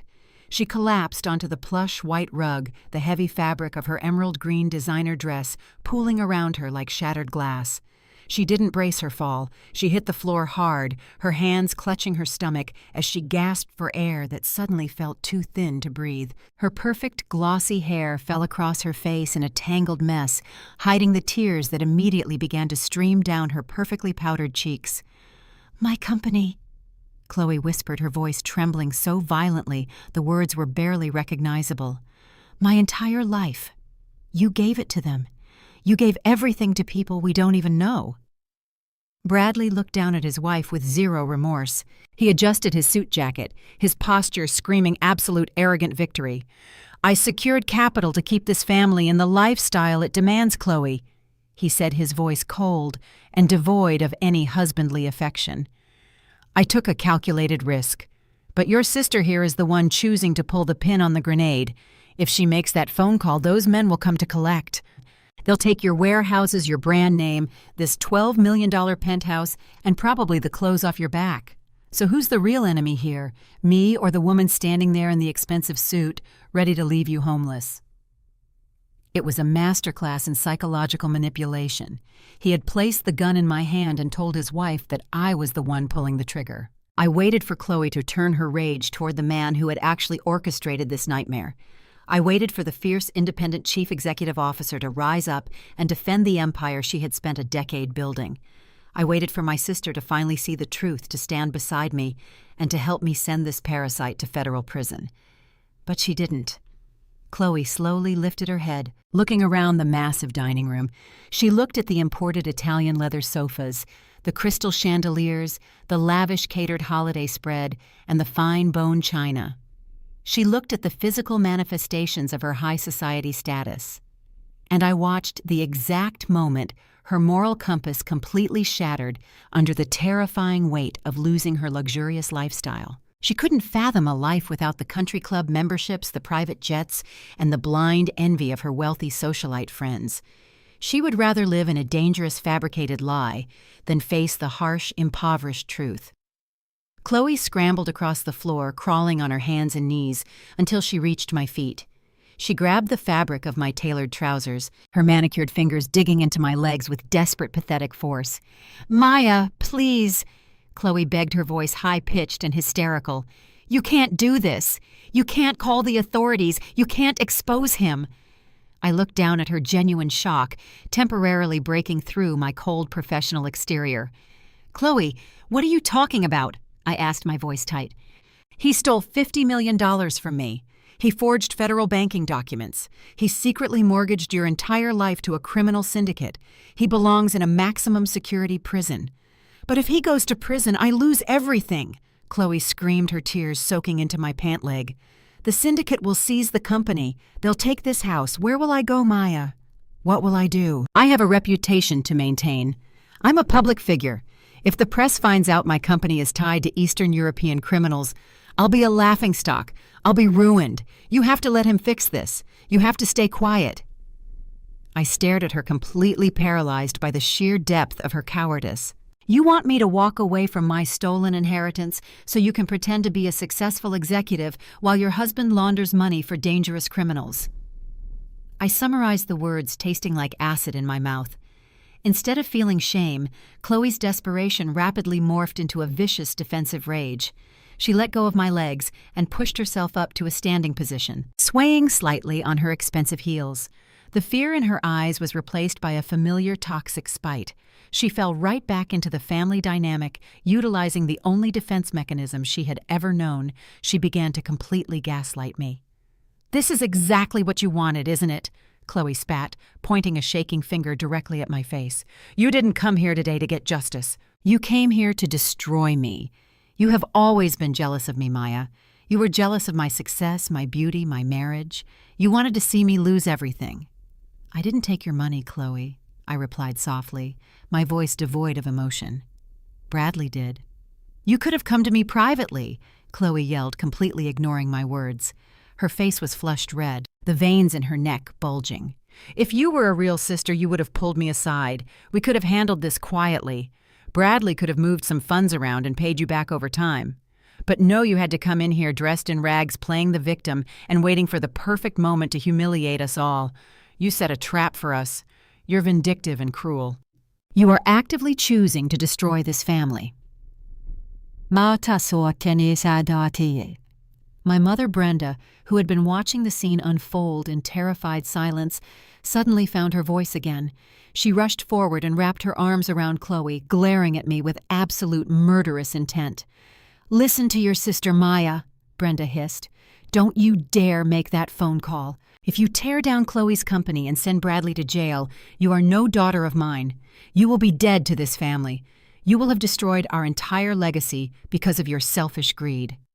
My selfish greed. The phrase echoed in my mind, a sickening reflection of their absolute delusion. I was the victim of a massive multi-million-dollar theft, yet in their twisted reality, I was the villain for refusing to be robbed in silence. As Chloe and my mother continued to hurl insults and blame at me, the world around them seemed to slow down. If a camera were capturing this moment, it would execute a very slow, agonizingly deliberate dolly push directly toward my face. The background noise of their shouting, Trey's nervous shuffling, and Bradley's smug breathing would gradually fade out, leaving only the tight, intimate focus on my expression. The lens would capture the profound, world-shattering disappointment in my eyes. It was the final dying breath of the little girl who had spent her entire life hoping that one day her family would choose her, hoping that one day they would see her worth and stand by her side when she needed them most. I looked at Chloe, really looked at her, and saw a hollow, pathetic shell of a woman. She was a hostage suffering from a terminal case of Stockholm Syndrome, fiercely defending the man who had just proudly announced he owned her entirely. And as the imaginary camera pushed in closer, tighter on my features, that profound disappointment began to physically change. The subtle tension in my brow relaxed. The slight hopeful light in my eyes extinguished completely, replaced by a cold, flat, endless void. The transformation was absolute. The emotional detachment froze over my features like a thick sheet of winter ice. I felt absolutely nothing for them anymore. No anger, no sadness, no lingering desire for their approval. The biological ties that bound us together had been permanently severed by their own cowardice and greed. They were no longer my mother, my sister, or my brother. They were simply co-conspirators in a massive federal financial crime. They were targets. And as a senior financial crimes analyst, I didn't show mercy to targets who refused to surrender to the truth. I didn't raise my voice to match their hysterical shouting. I didn't try to defend my character or explain my motives. I simply reached into the inside pocket of my tailored suit jacket and pulled out my smartphone.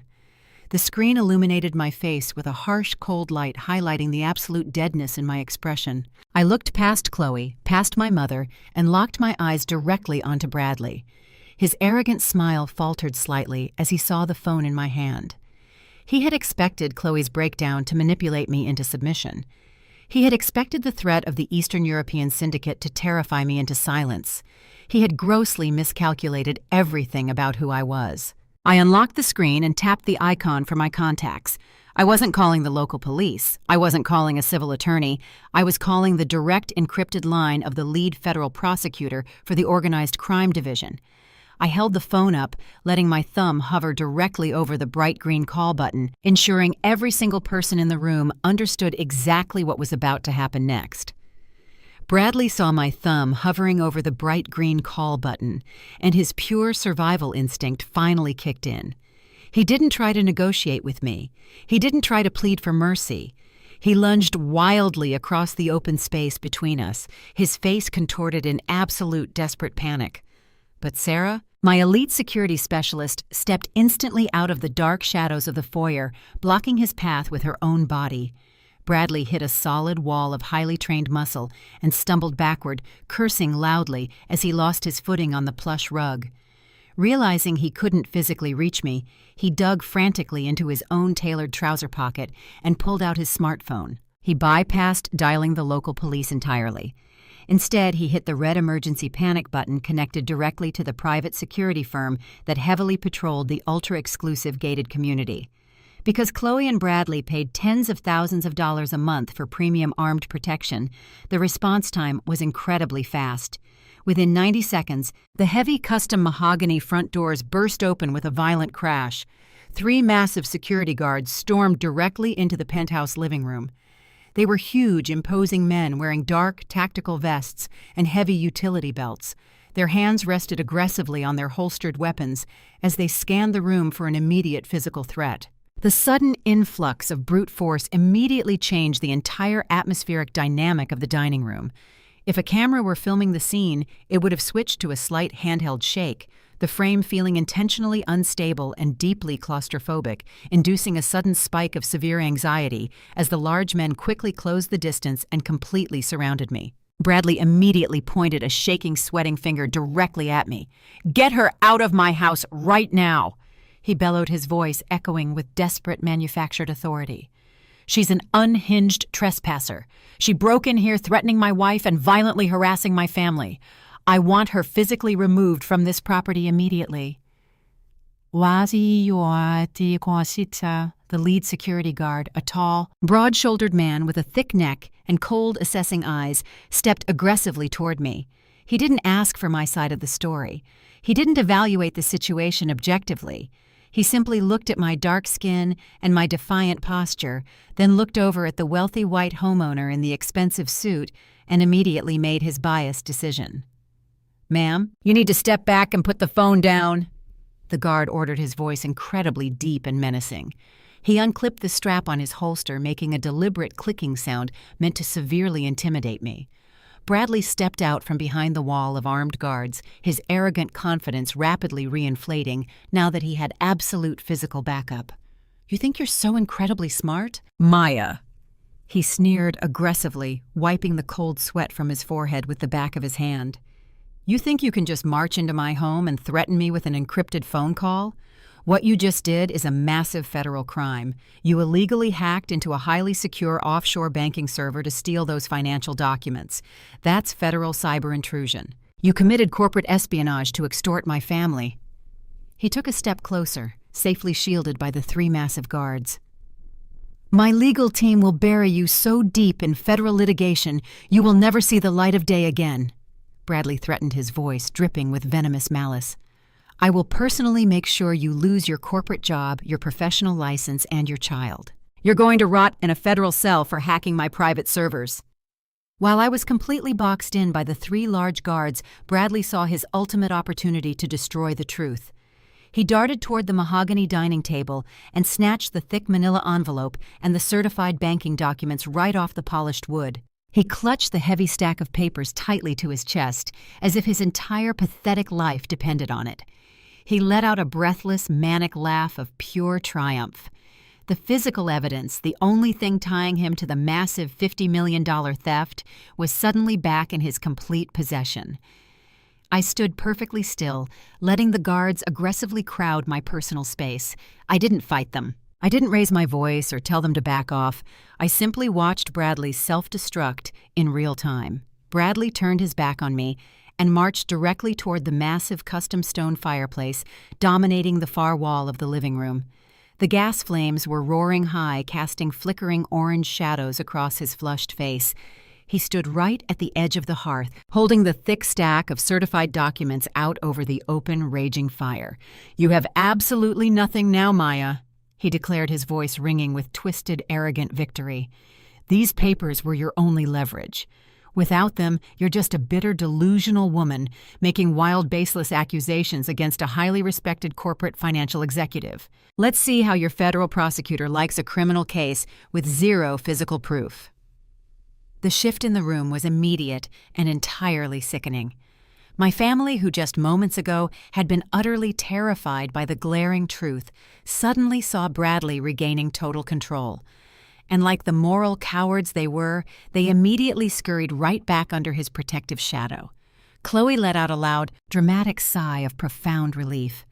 She wiped the dark mascara tears from her ruined makeup and pushed herself up off the floor, standing tall once again. She smoothed down the fabric of her emerald green designer dress and looked at me with a harsh, triumphant sneer. Her fear was completely gone, replaced by the toxic elitism she used to shield her own massive insecurities.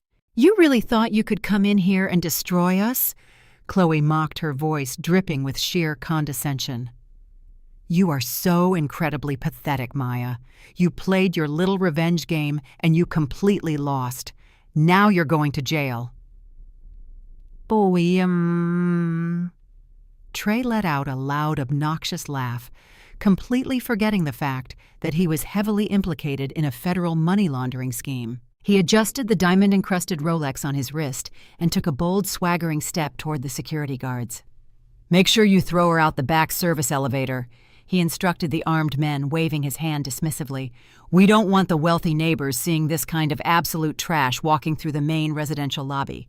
She smells like cheap wine anyway." My mother, Brenda crossed her arms tightly over her chest, shaking her head in deep theatrical disappointment. "I told you to leave, Maya," Brenda said, her tone filled with cold, absolute finality.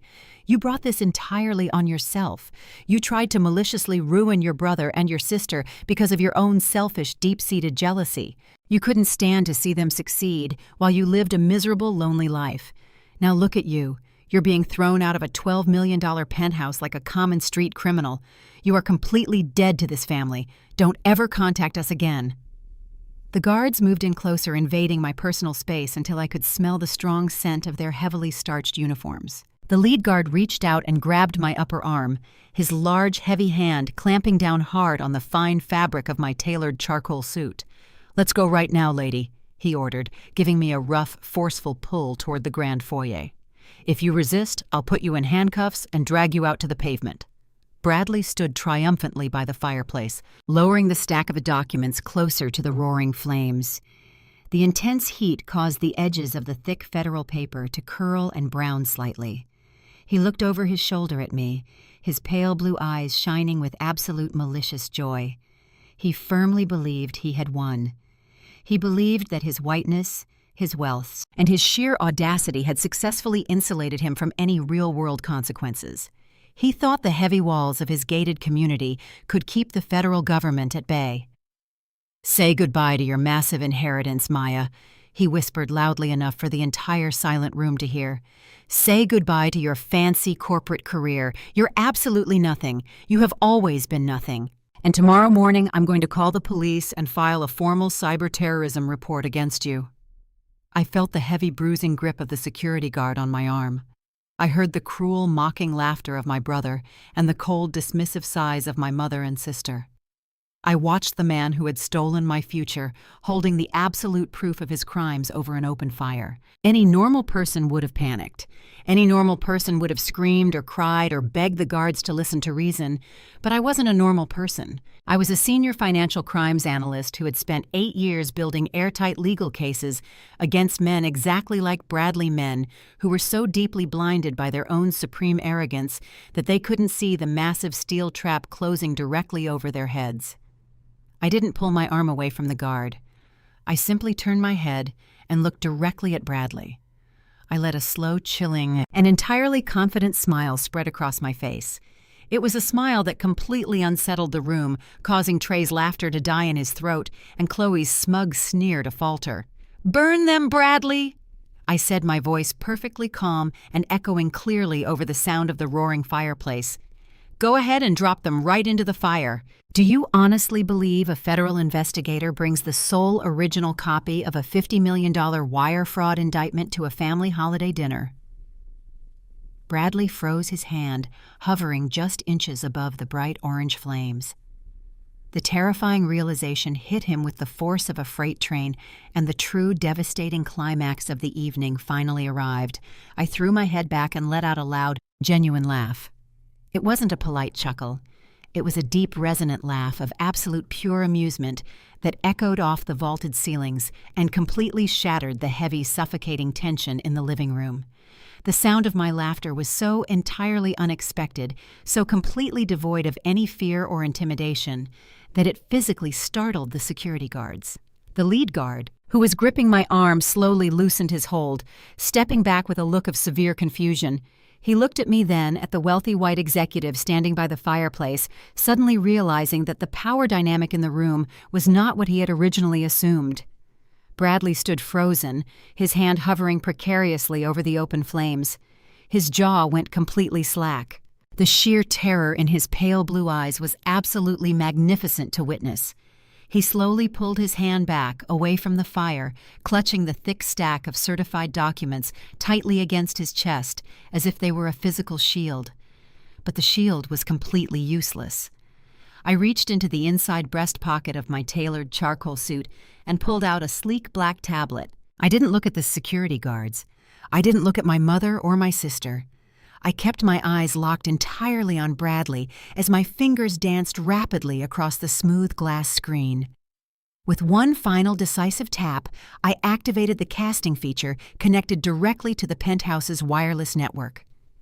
Behind Bradley, the massive 80-inch smart television mounted above the stone fireplace suddenly flared to life. The sudden burst of bright white light cast long, harsh shadows across the dining room, forcing everyone to shield their eyes for a fraction of a second. "What is that?" Trey asked, his voice trembling with a sudden, overwhelming sense of impending doom. I stepped out from the circle of security guards, walking slowly and confidently toward the center of the room. The guards didn't try to stop me. They were completely mesmerized by the massive glowing screen and the undeniable authority radiating from my every single movement. "That tray," I announced, pointing directly at the television, "is the actual reason I'm standing in this house today." And the screen displayed a massive, highly complex financial web. It was a sprawling network of offshore accounts, dummy corporations holding companies, and wire transfer routes. Every single entity was connected by bright red digital lines, creating a map of absolute, undeniable corporate fraud. It was a visual masterpiece of forensic accounting, and it outlined the exact structure of Bradley's entire criminal empire. But the map didn't just show my stolen $50 million trust fund. It went so much deeper. I tapped my tablet screen again, and the television zoomed in dramatically on a specific cluster of red lines centered right around Trey's supposed tech startup. "You see Bradley?" I said, my voice projecting clearly across the dead silent room. When my team began tracking the anomalies in my trust fund, we noticed that the money wasn't just sitting in Trey's Delaware shell company. It was moving constantly.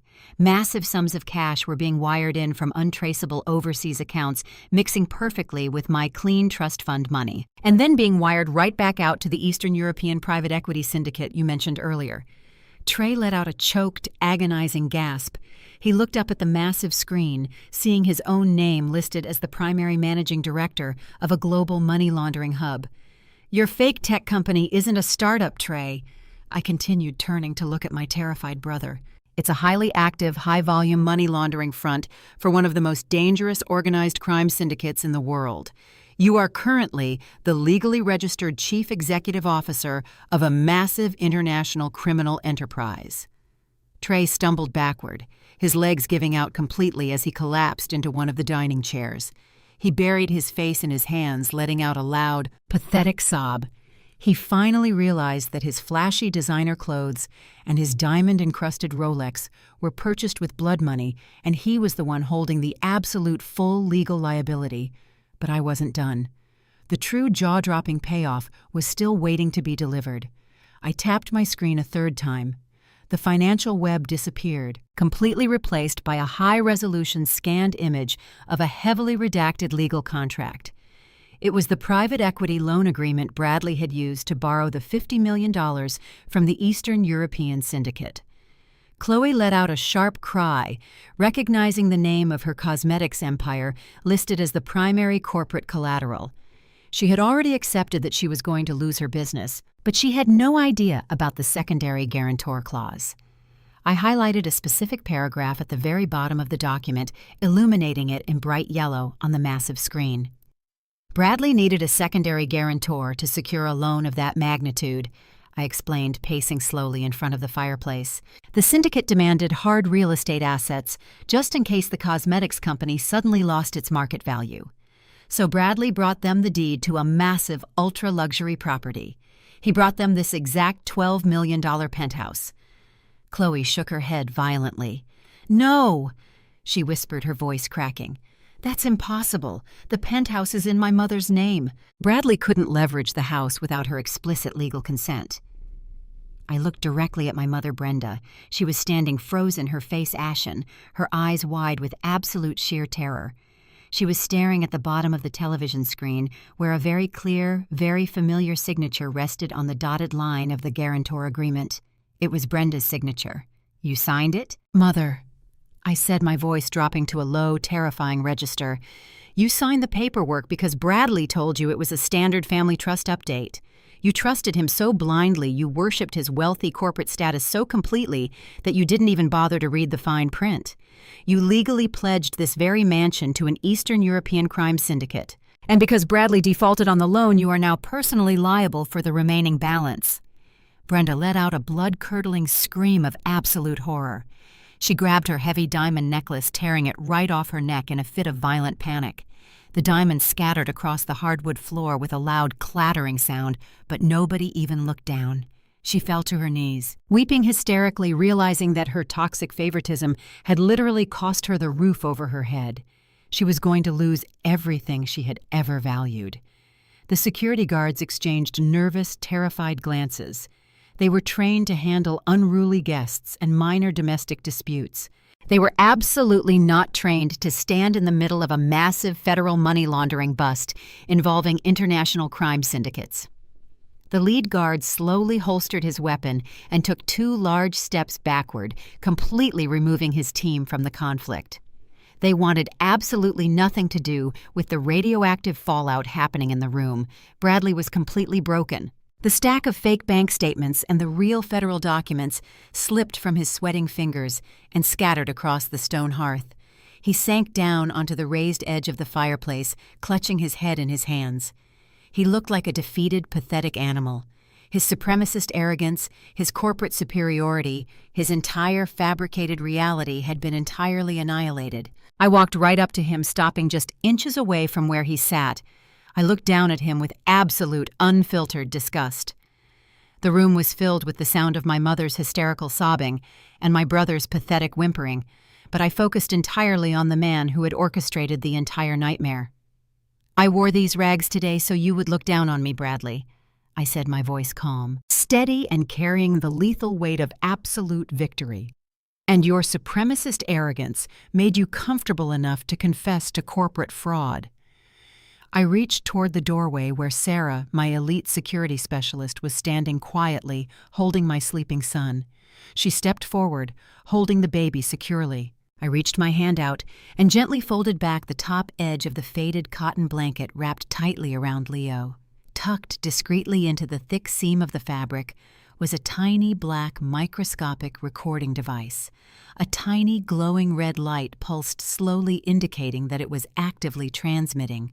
"You confessed right into the microscopic wire tapped inside my son's blanket," I stated clearly, pointing directly at the tiny device. Bradley stared at the blinking red light, his eyes widening in absolute horror. The encrypted phone call I had threatened earlier was never meant to be a warning. It was already a live open line. Every single word of his arrogant, racist rant, every single admission of guilt, every threat he had made against me had been transmitted instantly to the lead federal prosecutor standing by in a command center just 3 miles away. The bait had been swallowed completely whole. The trap had slammed shut with bone-crushing force, and there was absolutely no escape. The silence in the room was so profound it felt like a physical vacuum. Bradley stared at the tiny, blinking red light on my son's blanket, as if it were the eye of a lethal sniper aimed directly at his forehead. He opened his mouth to speak, but only a pathetic wheezing sound escaped his throat.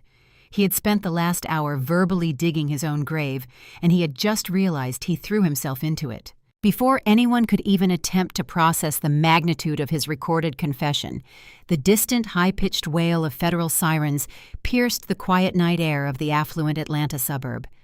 The sound started as a faint hum, but rapidly multiplied, echoing off the manicured streets and luxury facades. Within seconds, the wail became a deafening mechanical roar, completely surrounding the $12 million penthouse estate. Bright, violent flashes of red and blue light suddenly strobed through the massive floor-to-ceiling windows. The intense flashing colors washed over the expensive Italian leather sofas, the crystal chandeliers, and the horrified faces of my family. It was the undeniable, terrifying glow of instant karma. The 3 private security guards who had been aggressively crowding me just minutes ago practically leaped backward. The lead guard rushed to the window, peering down at the private courtyard, his face drained of color. He saw a massive fleet of black tactical vehicles smashing through the gated community entrance, completely bypassing the neighborhood security protocols. Heavily armed agents were swarming the perimeter. The guard instantly dropped his hands away from his weapon, backing away from me until his shoulders hit the wall. He and his men wanted absolutely nothing to do with the federal government. They stood down completely neutralized by the sheer terrifying scale of the raid. I turned my back on the guards and walked directly toward Chloe and Bradley. If a camera were capturing this precise moment, it would have zoomed into an extreme close-up on my face, the red and blue lights flashing rapidly across my features, highlighting the cold, absolute power in my eyes. Chloe was trembling violently, holding her hands over her ears as if she could somehow block out the sound of the sirens and the reality of her impending destruction. Bradley was still sitting on the stone hearth, paralyzed, staring at me like a man waiting for the executioner to drop the heavy blade. "You told your wife that the Eastern European Syndicate was coming to seize her company on Monday morning," I said, my voice slicing cleanly through the noise of the approaching sirens. "You told my mother they were going to take this house because you defaulted on your massive illicit loan. You used their violent reputation to terrify your own family into submission." I paused, letting the strobing lights illuminate the sheer panic on their faces. "But you severely underestimated the scope of my investigation, Bradley." I continued, taking one final step closer to the defeated couple.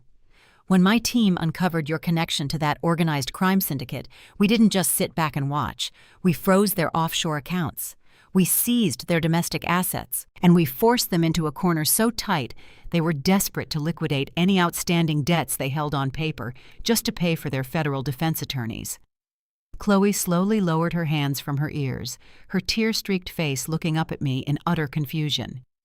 "What does that mean?" she whispered, her voice barely audible over the blaring sirens outside. "It means, Chloe," I said, my tone devoid of any sisterly affection, that the syndicate was absolutely desperate for clean cash. They needed to quickly offload the $50 million loan your husband took out against your company and your mother's house, so they quietly auctioned off that specific corporate debt. And because I had been tracking the entire operation, I knew exactly when and where that highly secretive auction was taking place. Bradley let out a choked gasp, his eyes widening to impossible proportions. He finally understood what I was about to say, but his arrogant brain completely refused to accept it. "No," he stammered, shaking his head frantically. "No, you couldn't have. You don't have that kind of capital, Maya. You're just a federal employee. You don't have the liquid assets to buy out a syndicate." I let a sharp, terrifying smile cross my face. I don't have the capital Bradley, but KPMG International does. I pitched the massive acquisition to the senior partners at my firm. I showed them the pristine profit margins of Chloe's cosmetics empire and the prime real estate value of this penthouse. I proved to them that acquiring this defaulted debt was an incredibly lucrative corporate investment, and they agreed entirely. I reached into my tailored suit jacket and pulled out a single crisp document. It wasn't a bank statement, it was a fully executed transfer of deed and corporate ownership. I dropped it onto the mahogany table right in front of Chloe. My firm bought your entire defaulted loan for pennies on the dollar. I announced, delivering the absolute final financial knockout. We purchased the debt legally, completely bypassing the criminal syndicate, which means the dangerous men you were terrified of are no longer coming for your assets. They have absolutely no claim to your company or this house. Chloe let out a massive, breathless sigh of relief, her shoulders dropping as she foolishly believed I had just saved her. "Oh my God, Maya," she cried out, reaching her hand toward me. "You saved the company. You saved us." I stepped back, refusing to let her touch me. My face remained a mask of cold, hard ice. "I didn't save you, Chloe," I corrected her, my voice ringing with absolute chilling finality. "I bought you." The relief on her face vanished instantly, replaced by a new profound level of absolute horror. "I didn't come here to collect a measly $250,000 a month." I stated clearly, articulating every single syllable so there could be absolutely no misunderstanding. I came to repossess the entire empire. As of this exact second, this house, that company, I own it all. The reality of my words crashed down on the room like a collapsing building. I was no longer the outcast sister begging for a seat at the table. I was the primary stakeholder. I was the landlord. I was the absolute owner of every single thing they valued in this world. Bradley buried his face in his hands, letting out a loud, agonizing groan.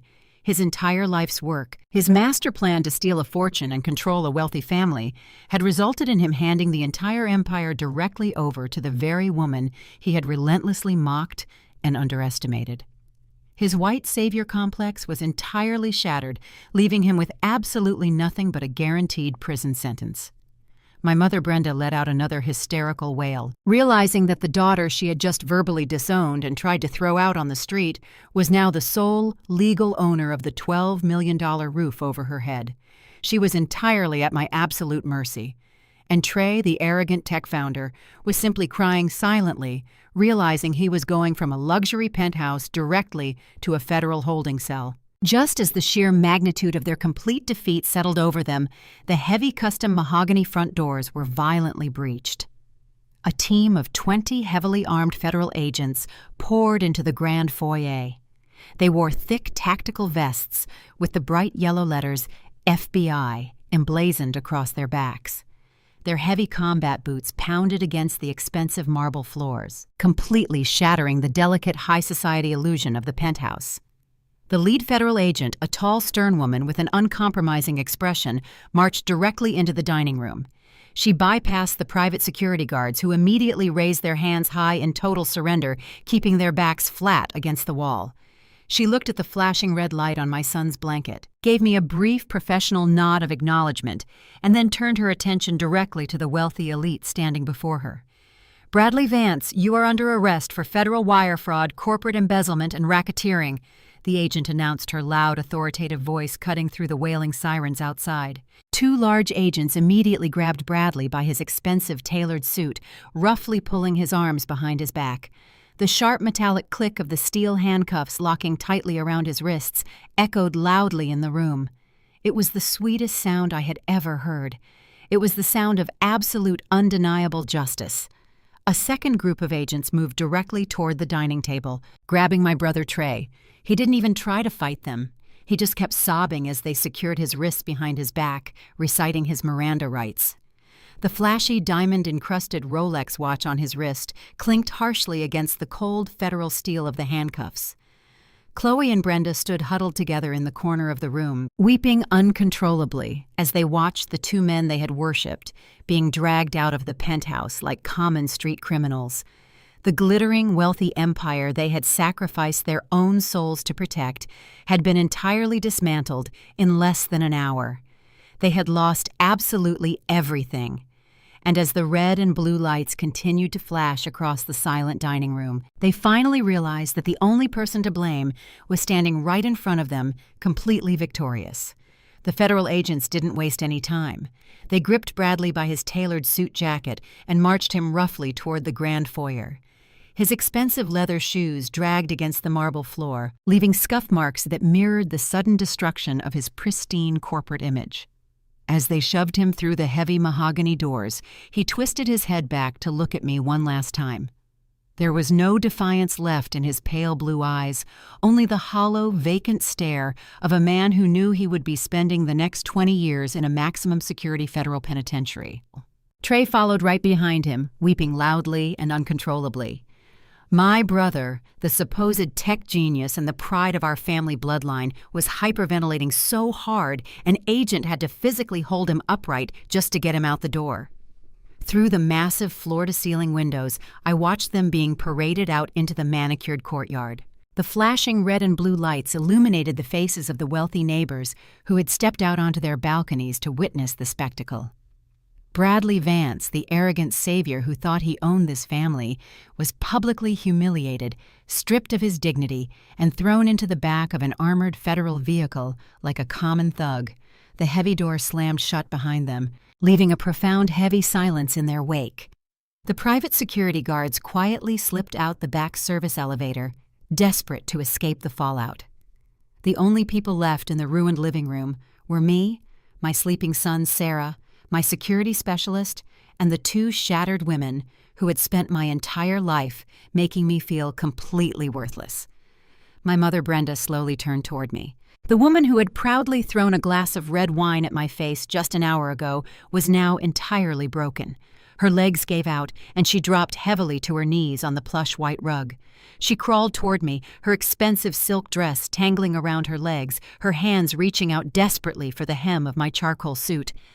"Maya, please," she wailed, her voice ragged and raw. "Please don't do this. Don't take the house. It's everything I have. I am your mother. You can't put your own mother out on the street." I looked down at the woman who had birthed me. I felt no anger. I felt no sorrow. I felt absolutely nothing. I took a deliberate physical step backward, ensuring her hands only grasped empty air. "You stopped being my mother the day you decided my gender made me inferior to my brother," I said, my voice completely devoid of any emotion. "You stood by and cheered while that man stole my future. You offered to sacrifice my son to protect a criminal. You made your choice, Brenda. Now you get to live with the consequences of it. I'm giving you exactly 48 hours to pack your personal belongings and vacate my property. After that, you are legally trespassing, and I will have you forcibly removed." She collapsed entirely sobbing into the rug, begging for a second chance that I was absolutely never going to give her. I established a wall of pure steel, cutting off all contact with her toxic presence forever. I simply stepped right past her.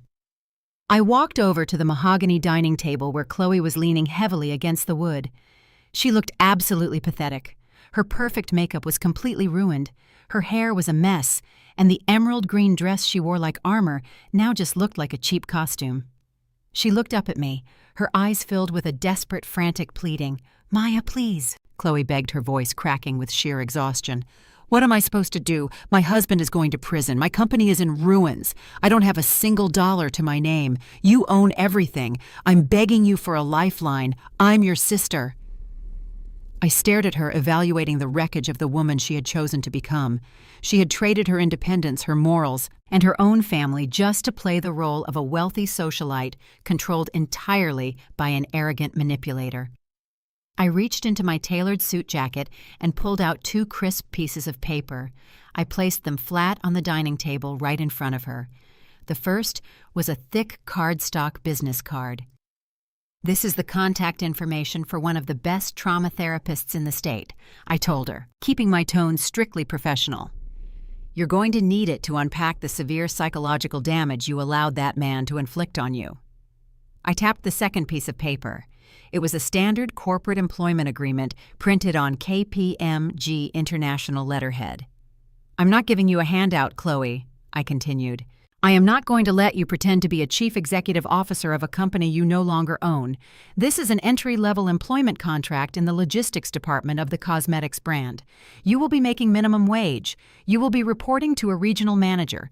You will have no executive privileges, no corner office, and absolutely no corporate expense account." Chloe stared at the entry-level contract, her jaw trembling as the reality of her new life set in. "You want me to start from the bottom?" she asked, her voice barely a whisper. "I want you to start from reality," I corrected her firmly. "Start from the bottom. If you still have an ounce of self-respect, learn to stand without a toxic man pulling your strings. Rebuild your life with your own two hands, or walk out that door and figure it out on your own. The choice is entirely yours." I didn't wait for her answer. I didn't need to. I turned my back on the wreckage of my former family, walked over to Sarah, and gently took my sleeping son back into my arms. I walked out of the penthouse, leaving the heavy mahogany doors wide open behind me. I stepped into the cool night air, leaving the toxic trauma, the gaslighting, and the generational abuse completely behind me. I was finally entirely free. The chaotic scene of the penthouse slowly dissolves, fading seamlessly back into the quiet, luxurious warmth of my present-day living room. I am sitting comfortably in a suede armchair, the soft, moody lighting, casting a calm, peaceful glow across the space. I'm no longer wearing the charcoal gray suit. I'm dressed in comfortable, elegant loungewear, looking directly into the camera lens with a profound sense of absolute peace. I reach over to the small marble side table next to me and pick up a delicate ceramic cup. I take a slow, deliberate sip of warm herbal tea, letting the quiet comfort of my self-made sanctuary wash over me. I look back at the camera, my eyes reflecting the quiet strength of a woman who fought a massive war and won everything. Building a life after surviving a toxic family isn't about proving them wrong. I say, my voice calm, steady, and deeply resonant. It's not about screaming your truth until your throat bleeds. It's about quietly removing their access to your energy, your peace, and your potential. People ask me if I feel guilty for tearing down their empire. But you can't tear down something that was built entirely on lies. It was always destined to collapse. I just happened to be the one holding the structural blueprints. I set my teacup back down on the marble table, folding my hands gently in my lap. A soft, confident smile touches the corners of my mouth. The sweetest revenge is not seeing them bleed. I say, delivering the final truth with absolute chilling perfection. It's the moment they realize the person they treated like dirt holds the absolute deed to their existence. The screen slowly fades to pitch black, leaving only the resonance of those final words lingering in the air as the credits begin to roll.